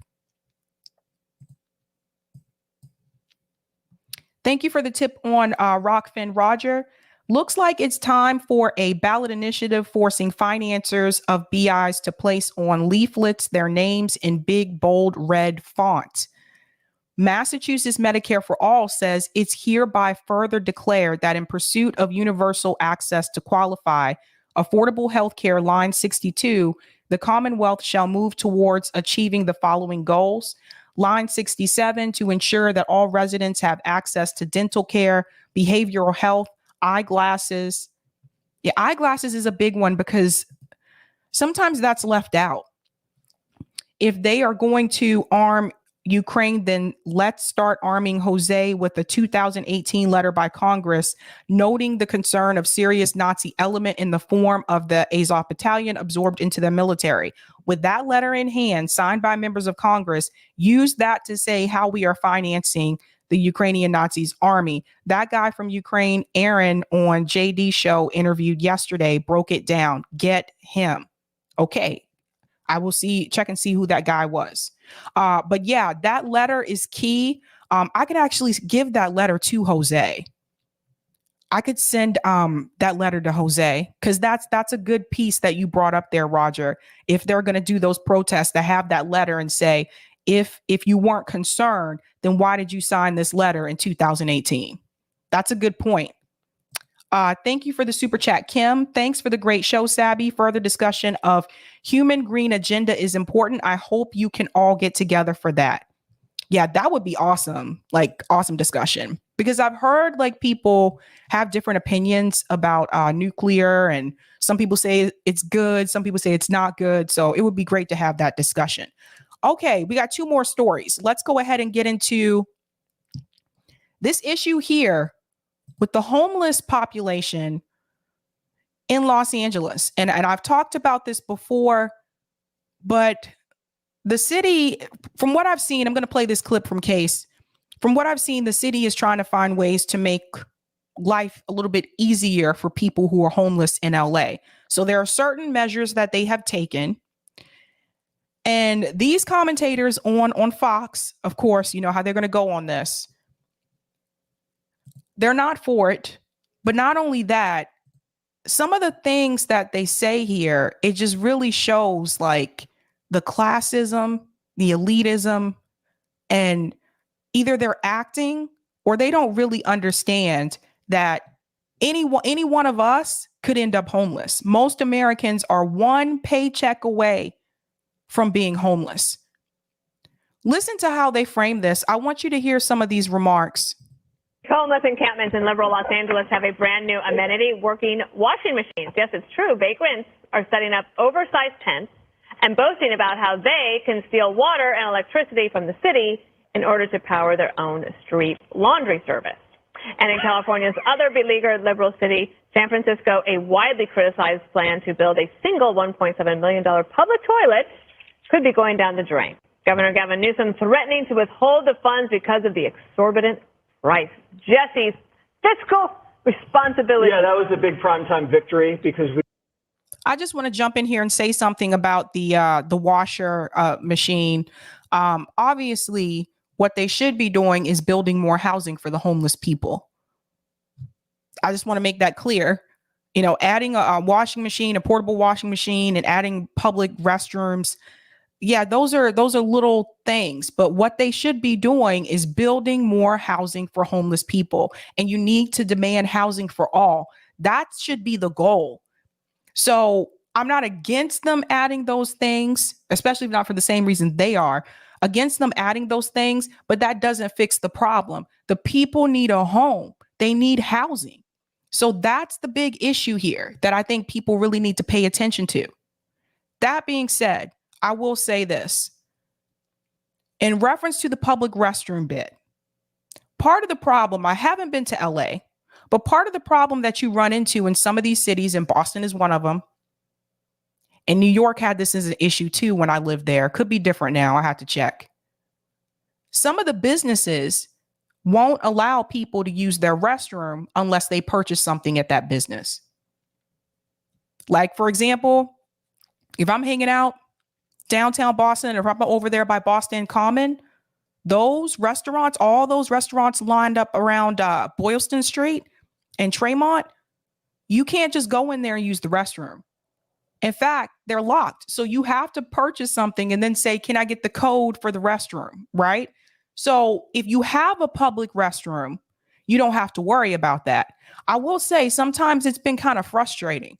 Like if you're just hanging out, like out and about in the city and you don't really want to spend that much money and you just have to pee, it has been kind of frustrating sometimes. It's like I have to go into this restaurant, I have to buy something and I just really just need to pee. Just something to think about. But listen to this. This is crazy. we've been pushing hard against this toilet. Yep, it's going to be 3 years to complete. A single stall public restroom, not made of gold. It is a regular toilet, and it's costing about $2 million. Outrageous. Outrageous, but we're going to get that cleaned up. Now, I'm pretty sure one toilet does not cost $1.7 million. You see what I'm saying? You see how they exaggerate? The situation in, was it Los Angeles? Yeah. You have to let people hit rock bottom because then they bounce back up. Democrats want to make rock bottom comfortable. Yeah, stay at rock bottom, you know, put a washer, dryer. You have to let people hit rock bottom because then they bounce back up. How many homeless people are bouncing back up?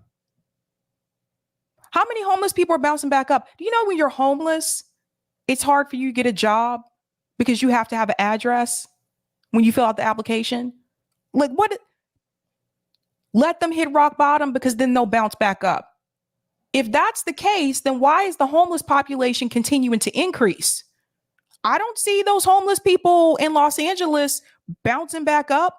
I don't see homeless people in Boston bouncing back up, or Seattle or Austin, all these tent communities. Where are they bouncing to? That doesn't make any sense. And that was really an asshole thing to say. It really was. Let's remember, he's rich.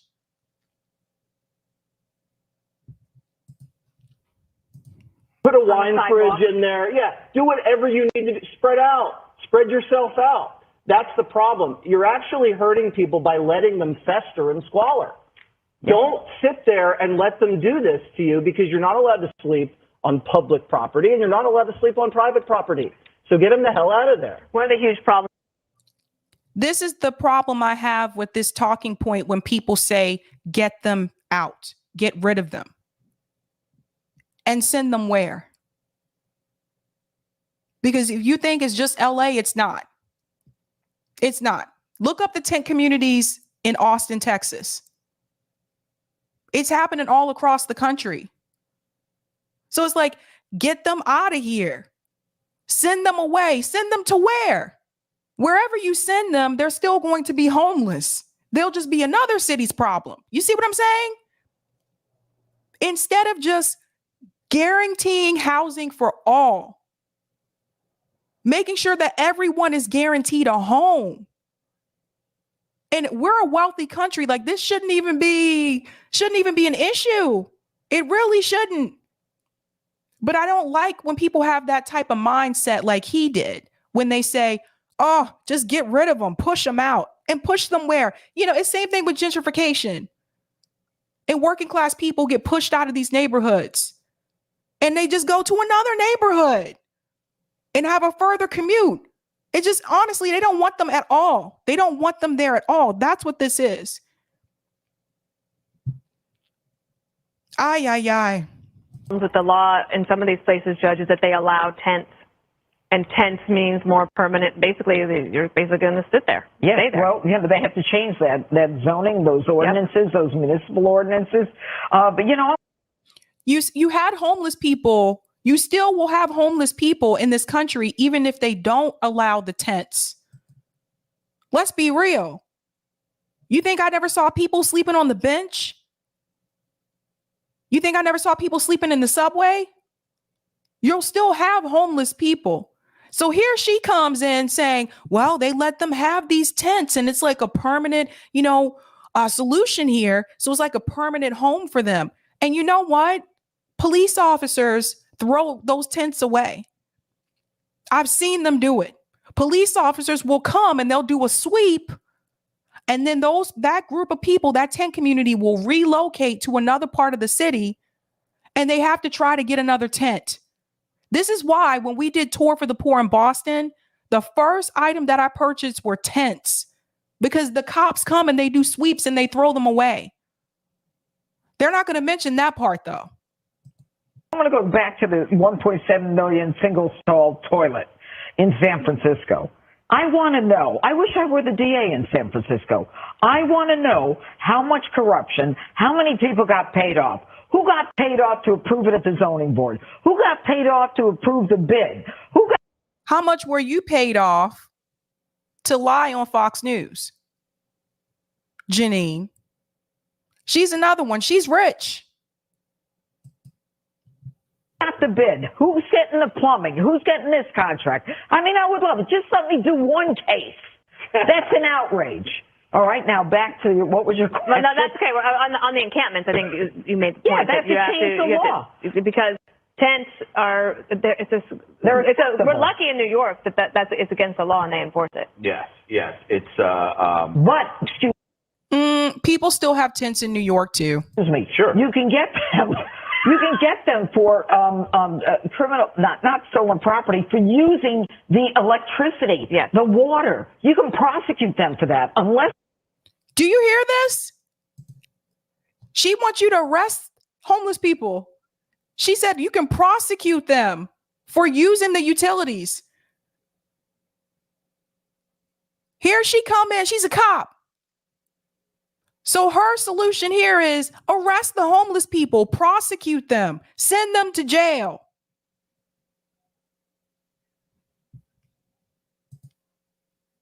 They have permission from the municipality. They can't use that water, that electricity. Because that's just another way to steal from the taxpayers. If you look at these kind of like, these nice public bathrooms, within months they're destroyed. And they're destroyed by the homeless. Now, what upsets. I've never seen a nice public restroom, to be honest. I really have not. But this is just, this is so bad. The way they're just talking about them like they're nothing. Me and in a clumsy way, Jesse touched on it. You can say that about pretty much everything. Yes. This idea of compassion creates this problem. It's false compassion. It's a phony virtue signal, and it prevents the necessary steps that are needed to. That's not actually what creates the problem. Capitalism creates the problem. Of course, they're not going to say that. That's how people get there. That's how people get there. I just told you, the average American is one paycheck away from being homeless. Just one. So if you have an unexpected expense where you have to spend money, it could be your car broke down. It could be a medical expense where you have to actually pay up front first for part of the procedure. Yes, that does happen. Now you're short on rent. And maybe you don't have a nice landlord that's going to let you make up that rent. If you can save again to make it up. And you're evicted and you're out on the street just like that. This is just, it's like, you could tell, like, they don't know the struggle. They really don't. They don't know the struggle, or they do know the struggle and they're acting.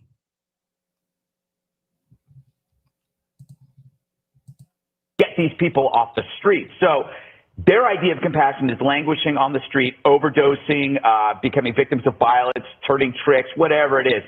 We have to understand that affordable housing and shelters is not going to help for people who choose to live outside society. People who are evicted did not choose to live outside society. They want you to believe that everyone that's homeless is on drugs. He said turning tricks. That's what they want you to believe. Some of them are, some of them are not. There's people who are homeless that have jobs. Did you guys know that? There's people who are homeless that are working and they couldn't afford the rent. I saw an entire documentary about it. That was in Seattle. It was a whole family. The guy was a software engineer and him and his family had to live in a tent because they couldn't afford the rent. She lost her job and they had a kid.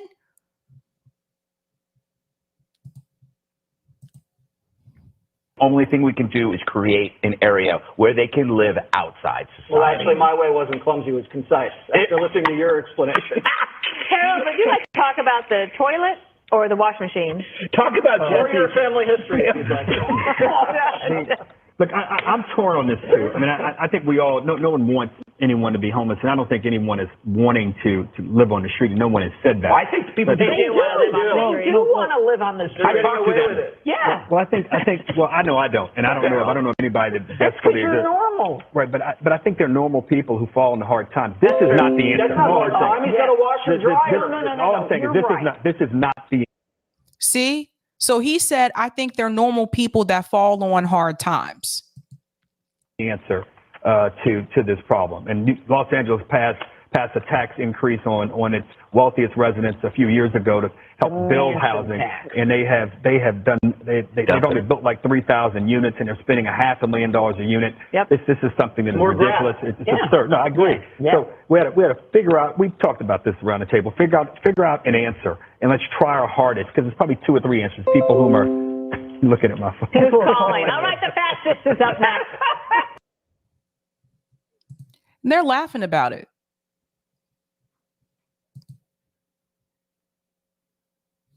The way that some people view homeless people in this country, it's really sad. It's really sad. Because a lot of times people don't stop and think that it could be them one day. They could be the one that falls on hard times and they may not have anywhere to go. Not everybody has a parent that they can return to if they fall on hard times and they get evicted. Not everybody has that. Some people's parents aren't even alive. This is what I got to tell you. Exactly. Thank you, Hugo. Thank you. It could be you losing your job. And people say, well, you get unemployment. You know how long that takes? It's gross. That's right, EMK. It's disgusting. It's gross. The way they're just talking about them like that and laughing like. Carl said Boston has all their homeless kind of corralled in one area. Yeah. Especially over there by Boston Medical Center. For now, anyway. Because they've moved them before. Saul says, I see homeless people every day I step outside my house. E.G. Butler says there's no answer to homelessness in capitalism. Stephen, thank you for the super chat. Door 24, our leaders are psychopaths. Philly Steve. JB Sabby, I applaud you for being able to get through this segment. Those people are horrible. Yeah, when I first saw that video, I was like, oh my God. I was like, I have to talk about this. But it was hard to watch. Just the lack of empathy. Okay, we're going to get into our final story, which I think a lot of you have been waiting for. So Briahna Joy Gray did have a radar on Rising, and I thought this one was gold, where she talked about Dem exit and the uselessness of progressives in Congress. So check this out. I'm going to chime in between. I won't play the entire video because it is, I think it's like 16 minutes. Let's get started. Briahna, what's on your radar? I don't know how to sugarcoat this, Robbie, so I'll just say it. It seems clear that the Democratic Party is over. I saw the writing on the wall and left after the Obama years. He was probably the best the party had to offer, and he revealed himself to be a truly disappointing character. You could drive a Bronco through the gap between his campaign promises and reality. And 14 years after he promised hope and change, we still have no campaign finance reform. Roe isn't codified. And instead of using his incredible political gifts to advance the interests of the communities he was supposed to represent, he's now angling to buy a basketball team. First, I want to say I'm glad she used the example of Barack Obama, because for a lot of people, a lot of us millennials that have left the Democratic Party, Barack Obama was the turning point for a lot of us.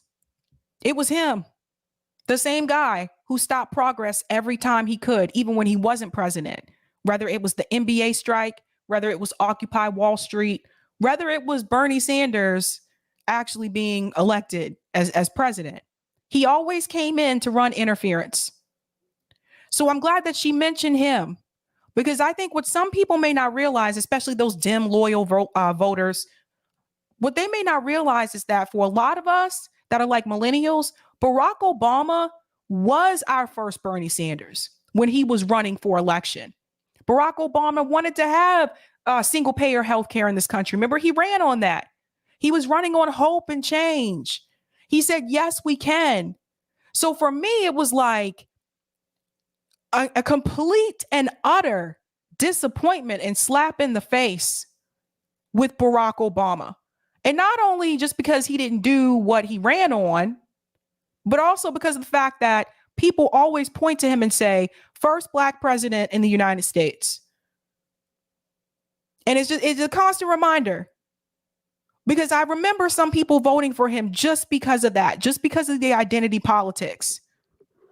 Yeah, first Black president in the United States. What did he do for Black people, though? What did he do for the Black community? He couldn't even, when he went to Flint, he couldn't even tell people the truth about their water in Flint. He couldn't even tell, and that was predominantly Black people in that room. He couldn't even tell them the truth about the water.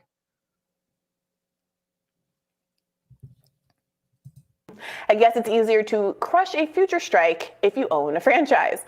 Now, that's not to say he did nothing. It's meaningful, truly, to not be denied health insurance because of a pre-existing condition. It matters that 35 million Americans got insurance in the first place through the ACA. But it wasn't enough. I was hopeful that an independent senator from Vermont might right the ship. Bernie stood up to Barack Obama when he threatened to cut Social Security. He truly was unbought by corporate money and was willing to call out the banks that destroyed American homeowners in 2008, even while Barack Obama was consulting with those banks to pick his cabinet. But even Bernie failed to take the type of stand that could have rescued poor and working class people from the corporate duopoly. What people have to understand here is this. You have to remember that Bree was Bernie's press secretary. This statement is coming from someone who worked on the Bernie campaign. And even she is letting you know that Bernie Sanders caved, that he didn't stand by what he ran on. By the way, he's out here shilling for corporate Democrats too. That's whole nother thing. But this is huge to hear that coming from her. You heard it from us, but I didn't work with Bernie. You see what I mean? So this is huge. Let's go back in. Push come to shove, when he should have been fighting for our lives at the start of the pandemic, he told America that Biden would be a good president, that he wasn't corrupt, and he endorsed him within days of dropping out of the race, declining to even withhold his endorsement for anything at all. The populist left is such a non-entity that it couldn't go 24 hours without bending the knee to liberal know-nothings, withdrawing a letter, the most milquetoast critique of Biden's policy toward Russia-Ukraine. The letter didn't ask to withdraw aid at all. It merely asked, Oliver Twist style, please, sir, may I have some peace? And progressives still couldn't stick the landing.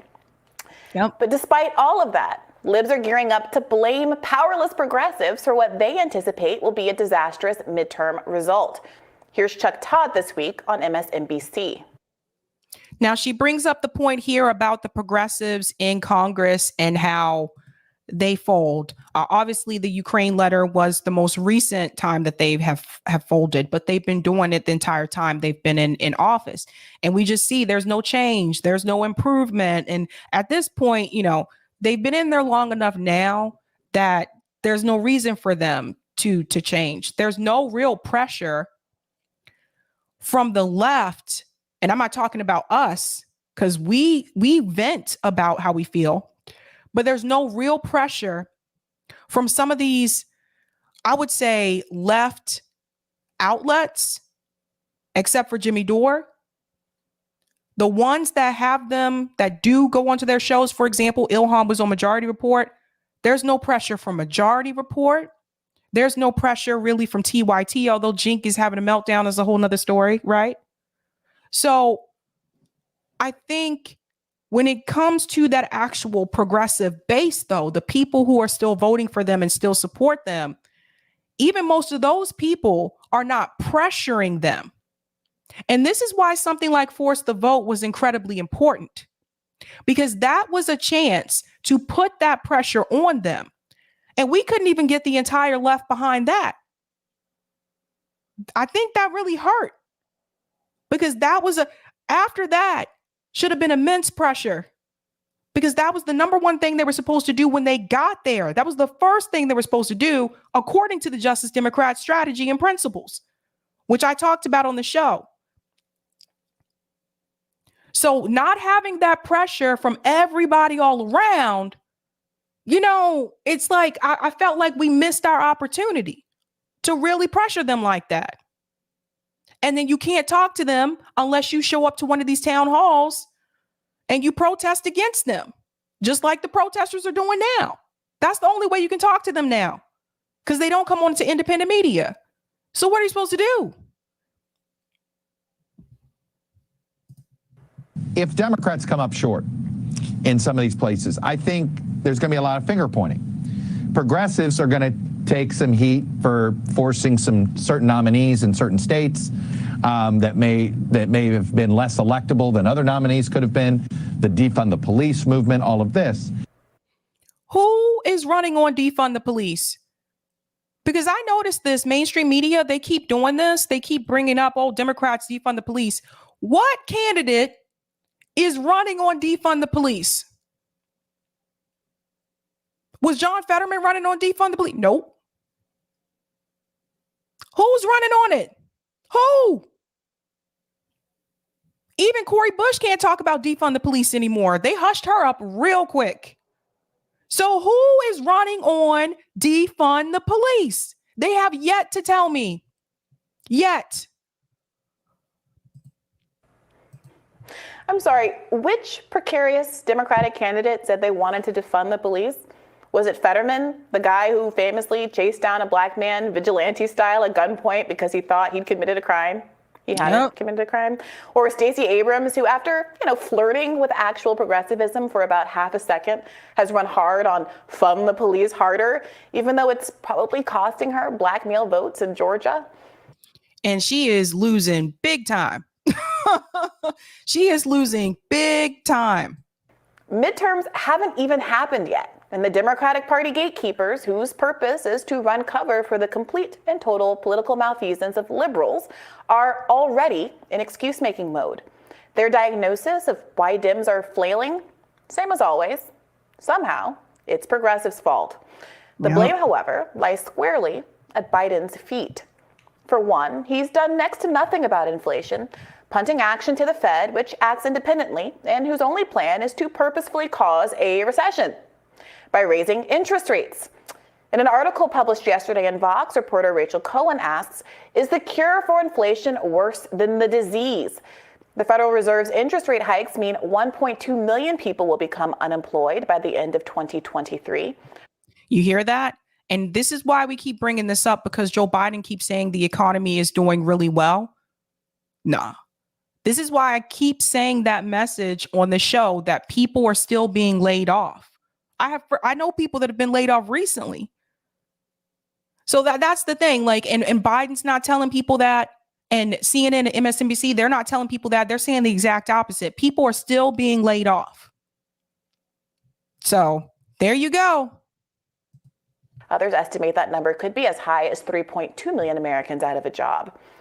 Quote, I wish there was a less painful way to do that, said Fed Reserve Chair Jay Powell. There isn't. Oh, well, I guess. Sucks to be you.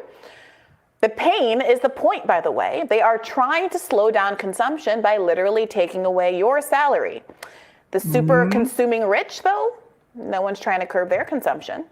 No, a wealth tax is firmly off the table, as are the types of interventions Europeans have fought for and secured, like a cap on energy prices. We do have a wealth tax ballot initiative on the ballot here in Massachusetts this November. I covered that. Was that yesterday? Yeah, I covered that. I covered that last night. So, but that's just for this state. That's not nationally. So yeah, there still should be a wealth tax. I'm going to fast forward to the part here where she talks about the progressives here. Progressives to stand up to the plate, but they're nowhere to be found. This week, AOC ignored the progressive media that put her on the map, choosing once again to speak on a large liberal platform for people who like her, as far as she's a young, articulate Latina who doesn't criticize Biden too much. During her Pod Save America interview, she said a number of insightful things that were, in fact, an accurate diagnosis of what Democrats are doing wrong. And you should listen to that full interview. There's good. Yeah, I just want to add to that Pod Save the America interview. For people who are not aware, Pod Save the America smeared the Bernie Sanders campaign. They were smearing the progressive movement. And that's the outlet that AOC chose to go on to instead of the left media that got her elected in the first place. The first person show I saw her on was Jimmy Dore. And I think Glenn Greenwald also interviewed AOC. Doesn't come on to any of these left independent media outlets that praised her and told people to go out and support her. She goes on to the outlet that smeared the whole Bernie movement. That right there tell you everything about who she really is. Stuff in there, but she also said this. Special interests. Our entire political system is designed to be very, very acquiescent to money. And the difference is that Republicans, that is part of Republican ideology, is to support corporate America. I think the Democratic Party, we really struggle because we're supposed to be the party of the working class. But in reality, there's a lot in our big tent. It's highly segmented. And No, AOC, both parties, like some of this she's saying is right, but both parties are corporate. They're both corporate parties. Yeah, Democrats probably used to fight more, I guess, for working class people. There's a couple initiatives that were added decades ago, but not during my lifetime. So this is the thing. They say the right things. Like they'll go on to like Pod Save America or CNN and they'll say the right things, but they don't do anything though. They'll say what needs to happen with the Democratic Party, but when it comes to legislation, they don't vote that way. You see the problem? This is what the squad has become very good at doing, by the way. They know how to walk the line. I'm going to still use progressive terms and phrases, but at the end of the day, I'm going to vote along with my party. The way that Nancy Pelosi tells me to vote, that's the way I'm going to vote, right? Remember when AOC had that little whisper with Nancy Pelosi and then she started crying and for the Iron Dome vote? If you guys don't think they're telling them how to vote, they are. I think that there is a lot of objections from that within our party, which prevents us from being as forceful on these issues as we can be.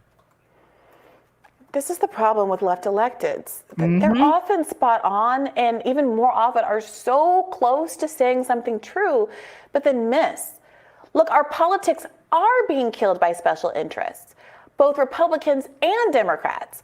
But AOC weirdly pivots when she gets to the Democrats, saying that the real struggle, after saying that the Republicans have this problem with special interests, that the real struggle for Democrats is the party's diversity. Right. Because the thing, what she's doing, what AOC is doing is that she knows like she can be, more critical of the Republican Party. But even though her own party is also corporate, she can't really talk about them the same way that she's talking about the Republican Party, or else she wouldn't be in the party. That's the thing. If she started calling them out the way that she does the Republicans about the corporate greed, she wouldn't be in that party. They would find someone to primary challenge her that they pay for, and she would be gone. And all the truth seekers, the real fighters out there that did that, they were gone. Cynthia McKinney, gone. Dennis Kucinich, gone. And AOC knows that. So she has to do that game, that pivot that Bree was just talking about. The problem, she says, is that we're a big tent. I mean, give me a break. How can alienated voters, of which there are a huge and growing number, begin to understand that they should be following you? That left populism offers more than right populism. That you have real solutions if you refuse to call out your own party as bought and sold too. She used to call Dems out. It was why we loved her. But if this is the best the Democrats have to offer, I have to think that there's no hope. Look at the date on this article. So this article here was written by Ryan Grimm and Briahna Joy Gray, November 13th, 2018. And that was like earlier on, 2018. So yeah, she did. Remember, she used to call out the Democrats. She used to call out the party. She protested outside Nancy Pelosi's office. And you know what happened? She got a talking to. She got a talking to. You know who else got a talking to? Cori Bush. You know who else got a talking to? Ayanna Pressley. All of them. They got a talking to. That's why you don't see them do that anymore. That's why they flip. And they know that if they want to have a political career and they want to stay in that party, they're going to have to do what Nancy Pelosi wants them to do, or else they'll find a way to end their political career. This is the problem with the parties. This is the problem of going into a party as someone who's supposed to fight against the party. Because ideally, what is going to happen is you're not going to shift them further to the left. They're going to shift you further to the right, or you're going to be gone. That's the thing. Look, I'm not optimistic, but I hope to God that the Forward Party, the Green Party, or even Libertarians can get their act together and figure out how to mount a real challenge to the two-party duopoly, because things are looking bleak. We're in a world where the right offers up a fake social conservative who's been alleged to pay for multiple abortions while he's simultaneously playing the choir boy. And the liberals are offering up a fracking-loving vigilante who likes to citizens arrest black men in his spare time. And neither of them, for very different reasons that engender very different levels of empathy, can really articulate their platform, much less inspire the kind of political revolution this country needs. We are on a precipice, and I, for one, am scared, and I'm tired. And I'm seeing protests getting more and more extreme on both sides of the aisle. And honestly, even though I disagree with some of the choices people are making, I get it. Riots, after all, are the language of the unheard, both on 1/6 and during the George Floyd protests. We have everything we need to truly make America great again. The people were never the problem. The problem has always been elite gatekeepers. Will anyone stand up and show the people how much power we really have? Or do I have to look forward to the Herschel versus Fetterman ticket or Herschel versus Fetterman in 2028? Will anybody really stand up? So here's Briahna Joy Gray letting you know the Democratic Party is dead. And she's right. It's a joke. This is why Republicans can win. This is why those races I told you about earlier are as close as they are. You know, you don't deliver on people economic needs, the pendulum will swing in the other direction. And we saw this happen after George W. Bush. People were pissed economically. Let's remember, people were pissed. The economy started to fall under Bush before we got Obama. People were pissed economically, so it swung back in the other direction. And we got Barack Obama. People were pissed after 2 terms of Barack Obama, and it swung all the way back in the other direction. And we got Trump, which was the other extreme. You see what I mean? So this is what continues to happen. That's why I said the Republicans could actually win. Same thing comes for 2024. And I don't like Ron DeSantis at all, but Ron DeSantis could actually win. And it's because of what is happening economically, because they don't do anything for the people. This is the problem. So will anybody stand up to be that person? This is what I say. The one who stands up to be that person cannot be in the 2-party system. They cannot run as a Democrat or Republican. I don't care if they say they're progressive, but running as a Democrat, you can't do it. You cannot go through the 2-party system. You either have to stand alone as an independent, and that way you can say just pretty much whatever you want because you're not trying to please that party, or you have to run as a 3rd-party candidate, maybe as a Green, maybe as a Forward. Andrew Yang will be on here in November. I'm going to talk to him about the Forward Party because I got some questions for Andrew. But maybe as a Forward Party, I wish they weren't taking corporate money. That's a big one. And you got to have some policies because I ain't seen no policies except for UBI. But we'll get into that discussion at that time. But the person who is really going to be that one cannot go through the duopoly. They can't, because both parties will suck them up and they will have to become what the party is, or else they will be gone. I don't know if anyone wants to be that person. It's a lot to ask people. I've interviewed a lot of people on this show, and I've asked people if they would be that person. I asked Chris Hedges. He was like, nah.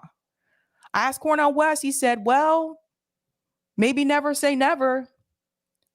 I asked Cynthia McKinney. She said the same thing. Maybe never said never, but she don't live here. So that's another thing. You know, we asked, when Jimmy was on the show, we asked him, you know, he said he would want someone like him to run. So this is the thing. I don't see anyone stepping up to be that person, at least on the federal level. So what do? We have to direct our attention to what we can do electorally on the local level. We need to pass some of these ballot initiatives.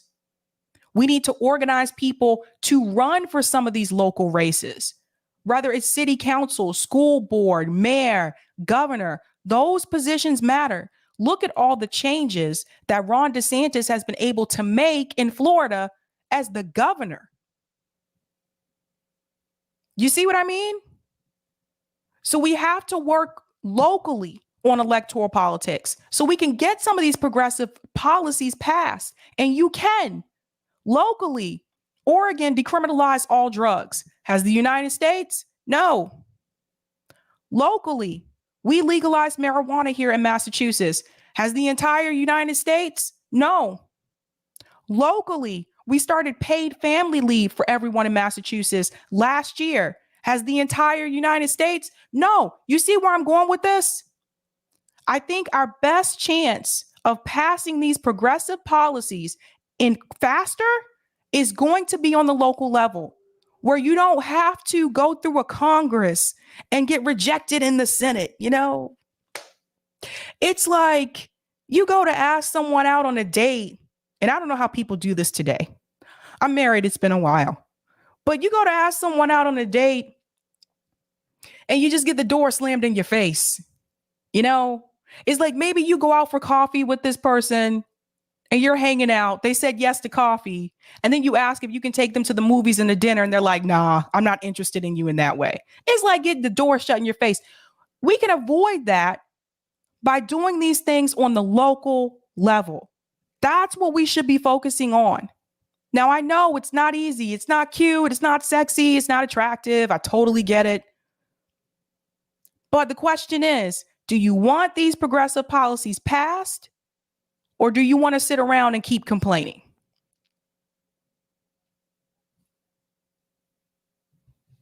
Here we go. Oh, I hope not. I mean, I know that we talked about that debate a little bit yesterday. And, you know, some people seem to have come away with the impression that I thought that Fetterman did a good job. No, that's not the point. The point is that it doesn't matter if Fetterman does a good job or if Herschel Walker is a complete hypocrite. Nothing matters other than that people want control of the Senate. Republicans want their people in control. Democrats want their people in control. And there's good reasons for that on both sides, for ideological reasons. And so increasingly, the quality of the candidate just doesn't matter. You've made your critiques of Republicans making bad candidate choices and not having these downstream effects and making this a closer race, a closer midterm battle than it needs to be. But the real people suffering here are the American people, who increasingly have no one that's actually reflecting their interests in Congress. Yeah, I wish it mattered more. And that's the danger with the whole vote blue, no matter who, is that eventually you're just basically just voting for the party. You're not voting for the policies anymore. Because if you're voting for the policies, then if you wanted those progressive policies, you should have voted for Bernie Sanders in the primary. I know people that wanted those progressive policies and they voted for Joe Biden because they didn't think that Bernie Sanders could beat Donald Trump. That's the problem with the vote blue, no matter who. I don't even know if Republicans say that. Do Republicans say vote red, no matter dead? I mean, what do they say? Do they even say anything like that? I actually do. I like some Republicans better than others. I like some Democrats better than others. Actually, on the Republican side, there is some, well, on both sides, there are differences in views and intellectual traditions. The Republicans are going through such a transformation right now to a more worker-friendly part. I don't roll your eye. Who does corporate America prefer these days? It's Democrats. It's not. It's Democrats. I don't know. Maybe vibes. Democrats maybe are becoming wait a minute, Robbie. Maybe. I don't know what you're talking about, Robbie. Both parties are corporate. Both parties are corporate. Rodrigo, why? Oh, Rodrigo. Oh, man. Oh, man. Based on vibes and like whoever says something is woke or something. But if you look at Open Secrets and look at who these corporations are giving to, they now, as always, are giving equally to Republican and Democratic. Hillary Clinton's not running for office, Robbie. Well, they're now, as always, better than. They're now, as always, giving to both parties in equal measure. There are certain industries that favor Republicans, oil and gas, those kinds of industries, and there's certain industries that slightly favor Democrats. Mm-hmm. And you know what industry favors Republicans and Democrats? The health insurance companies. They favor Blue Cross Blue Shield and Aetna and Cigna. They favor the Republican Party and the Democratic Party. And you can look this up on Open Secrets, you guys. And you can see, just go to like Blue Cross Blue Shield, Open Secrets, and you can see all of the Republicans and Democrats that they donate to. Because that's the thing. Neither party wants to give you Medicare for all. I know some progressives ran on it, but when we're talking about the parties, neither party wants to give you Medicare for all. But all of these corporations give to both parties because no matter who wins, they win and the people lose. Yep. And that's the point. We have to stop fighting this left-right game. I'm not interested in playing Republicans are marginally worse than Democrats. That's a liberal's game. I'm not a liberal. Well, okay, it's easy to say we have to start fighting this left-right game, but we have to vote for every Democrat no matter what because they are Democrats. I don't vote for Democrats. That's the whole point. I opened this thing saying I haven't voted for a Democrat since Barack Obama. That's not my bag. My frustration is that I feel like I'm voting for Republicans since Ron Paul in the primaries. I feel like every time that I criticize Democrats, I criticize liberals, but I feel and there are meaningful differences here, right? Like I don't want there to be a federal ban on abortion. So like I completely understand people who want to sign up and vote for Fetterman or vote for whomever. But at some point there has to be a break. At some point, progressives need to try to take over the Democratic Party the way that Trump and Trumpism has taken over the Republican Party, or someone like Andrew Yang needs to figure out that they need that where they're needed is not to create another corruptible party, but to really say we're not going to take the corporate dollars that have made both parties so beholden to corporate interests in Wall Street and actually chart a new path that people like myself, disaffected people, can actually feel comfortable joining. Look, That's right. That's right. Andrew Yang will be here in November, and I'm going to talk to him a lot about this forward party, because it is very important that if we're bringing in another third party, that it's free from corporate interests and corporate donors. It needs to be grassroots and funded by the people, because you don't want to end up with the same problem that the Democratic Party and the Republican Party have, where you're basically serving your corporate donors. And that will happen. They're not donating to you because they think you're cute. They're donating to you because they want you. I scratch your back, you scratch my back. They want you to protect corporate interests. And that's what both of those parties do. They protect corporate interests. So something has to change. So when Bree says there needs to be a break, a dirty break, yeah, it has to happen. And I think, you can point to the squad for waking us up to this. Because let's be real, had they not done this experiment, maybe we still would think that this process could work, right? Now we see that it can't. Well, now we got to try something different. We got to move on to something else. And we really need to give voice to third party and independent candidates. And something that I think we really got to focus on, the ranked choice voting is huge. It's huge. They have it in Maine. And I think one district in Nebraska also has ranked choice voting. But that is huge. And that could actually help third party candidates and independent candidates. That ranked choice voting. That's why people are like, no, we don't want that. That's why they don't want it. That's why they don't want you to have it. Because they want it to remain in this two-party duopoly. They want it to remain that way. And people who are registered independents, you got to stop saying I'm an independent, but I vote Democrat. I'm an independent, but I vote Republican. Nah, you're a Democrat or a Republican. If you're independent, I'm here to let you know that doesn't mean you have to choose one of those two parties. If you are an independent, you should be supporting, in my opinion, you should be supporting the third party candidates or the independent candidates. That way you're truly independent. And that could really change the game, because the majority of American voters are registered independents. So if the majority of American voters are registered independents and they actually voted for independents and third party candidates, that would shake and break this decrepit duopoly that we have in this country.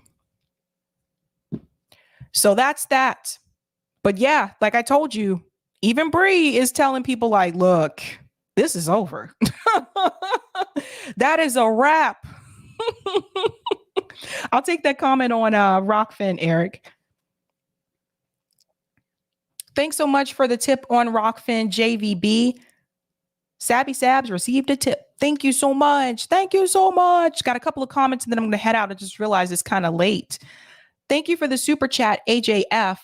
Let's give Bree all the support she can get, because I expect the PMCs and corporate Dems will turn on her. Yeah, that could happen. That's a good point. Thank you for the super chat, Rodrigo. I think you mean BJG, right? Yeah. Okay, so BJG trading Bernie for Marianne. She's not serious. I don't know if she's still behind Marianne or anymore at not. I just know Marianne making herself look worse with these tweets. I know that part. Oh my God, these tweets. Nadia, I would vote for someone who actually ran on defunding the police. I would too. Thank you, John. I voted today for third party. John, for the win! Party over here! Party over there! John, I'm so proud of you. You made me smile. All right, do the damn thing. Nadia, ranked choice voting is almost universally implemented with instant runoff voting, which is radically defective.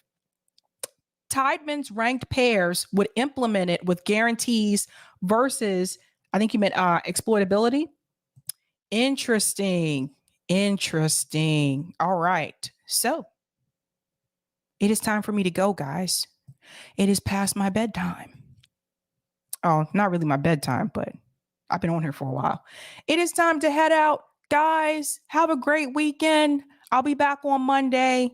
I think we have a couple more guests coming on next week. I have to double check my calendar there. But have a good time, guys. Keep it real. Keep doing the damn thing. And you know how we do this. No call-in show tonight because I did 2 episodes already this week because I did one that Tuesday night. So I'll see you guys Monday. All right, guys. Have a good night. Keep up the fight.